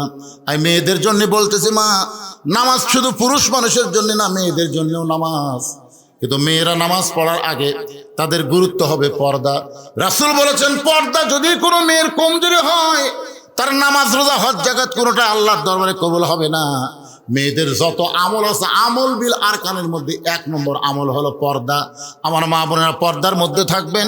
আল্লাহ কোরআনে বলেছেন, অকরনা ফি বুয়ুতিকুন্না ওয়ালা তাবাররুজনা তাবাররুজাল জাহিলিয়াতিল উলা। রাসূল বলেন, ফাতেমা, শুধুমাত্র পর্দা নিশি হওয়ার কারণে আল্লাহ তোমাকে জান্নাতি নারীদের নেত্রী হিসাবে কবুল করেছে। ফাতেমা এমন পর্দা নিশি ছিলেন। গত বছর আপনাদের ওয়াজ শোনাইছি, গভীর রাত্রে দুনিয়া থেকে বিদায় নিয়েছেন। হযরত আলী গভীর রাত্রে দাফন করার পরে আল্লাহর কাছে বলতেছে, আল্লাহ, আমার ফাতেমাকে তুমি কবুল করে নাও। এ দোয়া করার পরে তাকায় দেখে সামনে কয়েকটা পুরাতন কবর দেখা যায়। এই মাত্র ফাতেমার নতুন কবর দিছে, সেই নতুন কবর আর জান্নাতুল বাকির মধ্যে নাই। পুরাতন কবরের মধ্যে যারা হযরত আলী চিৎকার করে বলতেছে, ফাতেমার কবর, ফাতেমার কবর। কে যেন ডাকতে বলে, আলী রে, ফাতেমা পর্দা নিশি। আমি আল্লাহ জোহরা ডিগ্রি দিয়ে ফাতেমার কবরটাকে কিয়ামত পর্যন্ত পর্দা করেছি। আমার মা বোনদের জন্য বলতেছি, মা, সব সময় পর্দার মধ্যে থাকবেন, পর্দাকে গ্রহণ করবেন, পর্দার মধ্যে ইবাদত করবেন। পর্দার মধ্যে শালীনতা বজায় রাখলে আল্লাহ তাআলা রহমত বরকত ওই বাড়িতে দিয়ে দিবে। ধরে করেন সুবহানাল্লাহ। পর্দা নিশি নারীর সন্তান ভালো হবে। এই সন্তান দুনিয়াতে আসবে, সিজার করা লাগবে না, কারণ কোনো পর্দানিশী মেয়ে সিজার করবে না, কারণ সিজার করবার গেলে মেয়ে ডাক্তারের চাইতে পুরুষ ডাক্তারই বেশি জোরে কোন ঠিক কিনা? নাড়া ছাড়া পেট কাটবে, নাড়া ছাড়া পেট কাটবে, এটা অনেক পর্দানিশী মেয়েরা পছন্দ করবে না। দরকার হলে মরে যাব, কিন্তু পরপুরুষ আমার পর্দার জায়গায় হাত দিব। এই জন্য তারা নর্মালে বাচ্চা নিবে। নর্মালে বাচ্চা তো আগে সবাই নিছে। এই ট্রেনের উপর আমরা যত মানুষ বসে আছি, আমাদের মধ্যে একটা ব্যক্তিও নাই সিজার করা আছে, দেখেন একটাও সিজার করা নাই। তার মানে আপনারা কি মনে করতেছেন আমাদের মায়েরা, আমাদের দাদিরা কি মারা গেছে নাকি? এমন কথা বলা হয়েছে, কি বলবো, প্রসবের কথা, মা বিনে সেই ব্যথা কেউ তো বুঝিবে না। মাজন ঠেকিয়া সন্তানের দায়, ওয়াকালে মা মারা যায়। মায়ের পায়ের তলে আল্লাহ জান্নাত দেওয়ার কারণ একটাই, মা কষ্ট সহ্য করে সন্তানকে প্রসব করে। জোরে বলেন সুবহানাল্লাহ। কিন্তু এখন সিজার, এই যে সিজার করার কারণে আমাদের ছেলেরা যে দৌড়াদৌড়ি করতেছে, মাহফিলে বসতেছে না, কারণ কি জানেন? জন্মের 2 দিন আগে ওর মায়ের পেট কাটছে। ওর তো নর্মালি জন্ম হবে 2 দিন পরে, নর্মালি হবে, কিন্তু ওর মায়ের অধৈর্যের কারণে 2 দিন আগে পেট কেটে থেকে ওর ঘুমই ভাঙিনি। আপনারা যেখানে সিজার করে খোঁজ নিয়েছেন, আমি নার্সের কাছ থেকে খোঁজ নিয়েছি যে সন্তান যখন ঘুম ভাঙে না, তখন ঘুম ভাঙানোর কারণ কি জানেন? এই 2 পা ধরে এরকম একটা আমার দিকে তাকান, মাথার উপর তুলে এইরকম একটা ঘুরান দেয়। ওই ঘুরানে ওই বাচ্চা মাথার ঝাঁকি খায়, কান্দে করে কান্দে ওঠে। এই যে ঝাঁকি খাওয়া খালো, এখন মোবাইল ছাড়া ভাত খায় না, মোবাইল ছাড়ার কান্না বন্ধ হয় না। যেই ছোট বাচ্চা মোবাইল ছাড়া ভাত খায় না, মোবাইল ছাড়া কান্না বন্ধ হয় না, এরা কোনোদিন কোরআনের কর্মী হবে না, এরা মেসি নেইমারের সাপোর্টার হবে। জোরে জোরে কথা ঠিক না? আমি আমার মা বোনদের জন্য বলি, বাংলাদেশে 3টা জিনিস খুবই গুরুত্বপূর্ণ। একটা হলো বড় ডাক্তারের বইয়ের কোনোদিন সিজার লাগে না, 2 নম্বর মৌলানার বাড়িতে কোনোদিন মিলাদ হয় না, 3 নম্বর পীরের বউ কোনোদিন মুরিদ হয় না। আপনার খেয়াল করে দেখবেন, আমাদের বগুড়া জেলার যত বড় ডাক্তার আছে, একটা ডাক্তারও সিজার করে বাচ্চা রায়নি, সব নর্মালে বাচ্চা আছে। আর মৌলানা যারা এরকে বাড়িতে কিন্তু মিলাদ হয় না, এরা পরের বাড়িতে পড়ায়, কারণ জানে মিলাদ একটা ফাও জিনিস, কামাঘাটে একল করে। আর একটা হলো পীরের বউ মুরিদ হয় না, কারণ হলো পীরের বউ জানে আমার পীর মাঝে মধ্যে মুরিদের বইয়ের দিকে চোখ মারে, এই লুচ্চার হাতে মুরিদ হমো। বাংলাদেশের অধিকাংশ পীরই হচ্ছে লুচ্চা। রামকন কি লুচ্চা? এই শালা লুচ্চারা বাংলাদেশে কখনো চাবে না যে আল্লাহর কোরআন দিয়ে বাংলাদেশ চলুক। জোরে কোন ঠিক কিনা? আপনারা জানেন এই কোরআনের বিরুদ্ধে সবসময় 3 দল আছে। এক দল হচ্ছে আবু জেহেলের মতো রাষ্ট্রীয় শক্তি, 2 দল হলো কোটিপতি পুঁজিপতি, তারা সুদ খাবে, যাকাত দিবে না, কোরআনের আইন তারা বাংলাদেশে বলবৎভাবে দিবে না। জোরে কোন কথা ঠিক কিনা? আর একটা হলো ধর্ম নিয়ে যারা ব্যবসা করে খাচ্ছে। আমার দয়াল বাবার দরবারেতে কেউ ফিরে না খালি হাতে।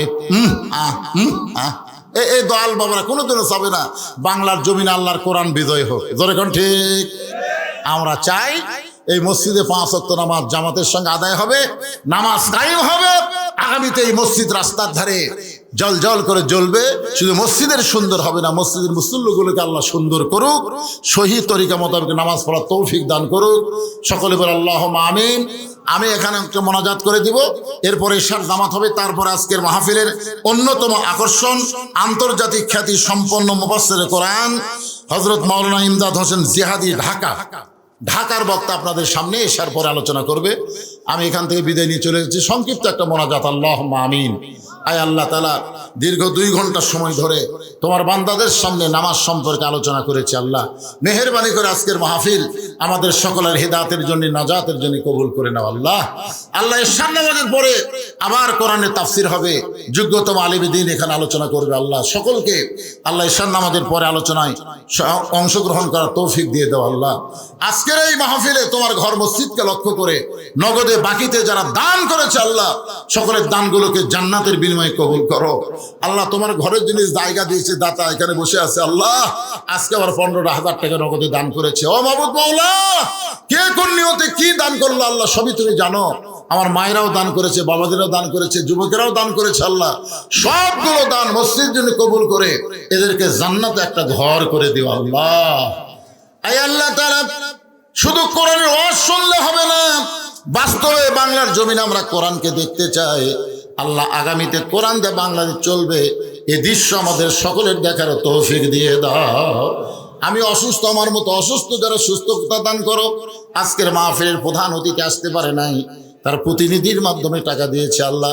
বিশেষ অতিথি সভাপতি, সহসভাপতি, মসজিদ কমিটির সভাপতি, সহসভাপতি, সেক্রেটারি, কেশিয়ার, আল্লাহ সকলকে জান্নাতি কবুল করো। সুবহান রাব্বিকা রব্বিল ইজ্জাতি আম্মা ইয়াসিফুন ওয়া সালামুন আলাল মুরসালিন আলহামদুলিল্লাহি রব্বিল আলামিন। ওয়াজাল আখিরাতি কালিমাতুন ইনদাল মাউতি লা ইলাহা ইল্লাল্লাহু মুহাম্মাদুর রাসূলুল্লাহ সাল্লাল্লাহু আলাইহি সাল্লাম। আসসালামু আলাইকুম ওয়া রাহমাতুল্লাহি ওয়া বারাকাতুহু। এখানে বিশাল জামাত হবে, আপনারা এখানে আজান হবে, আজানের পর আপনাদের উযু করার টাইম দেওয়া হবে, আপনি এখানে জামাতে নামাজ পড়বেন।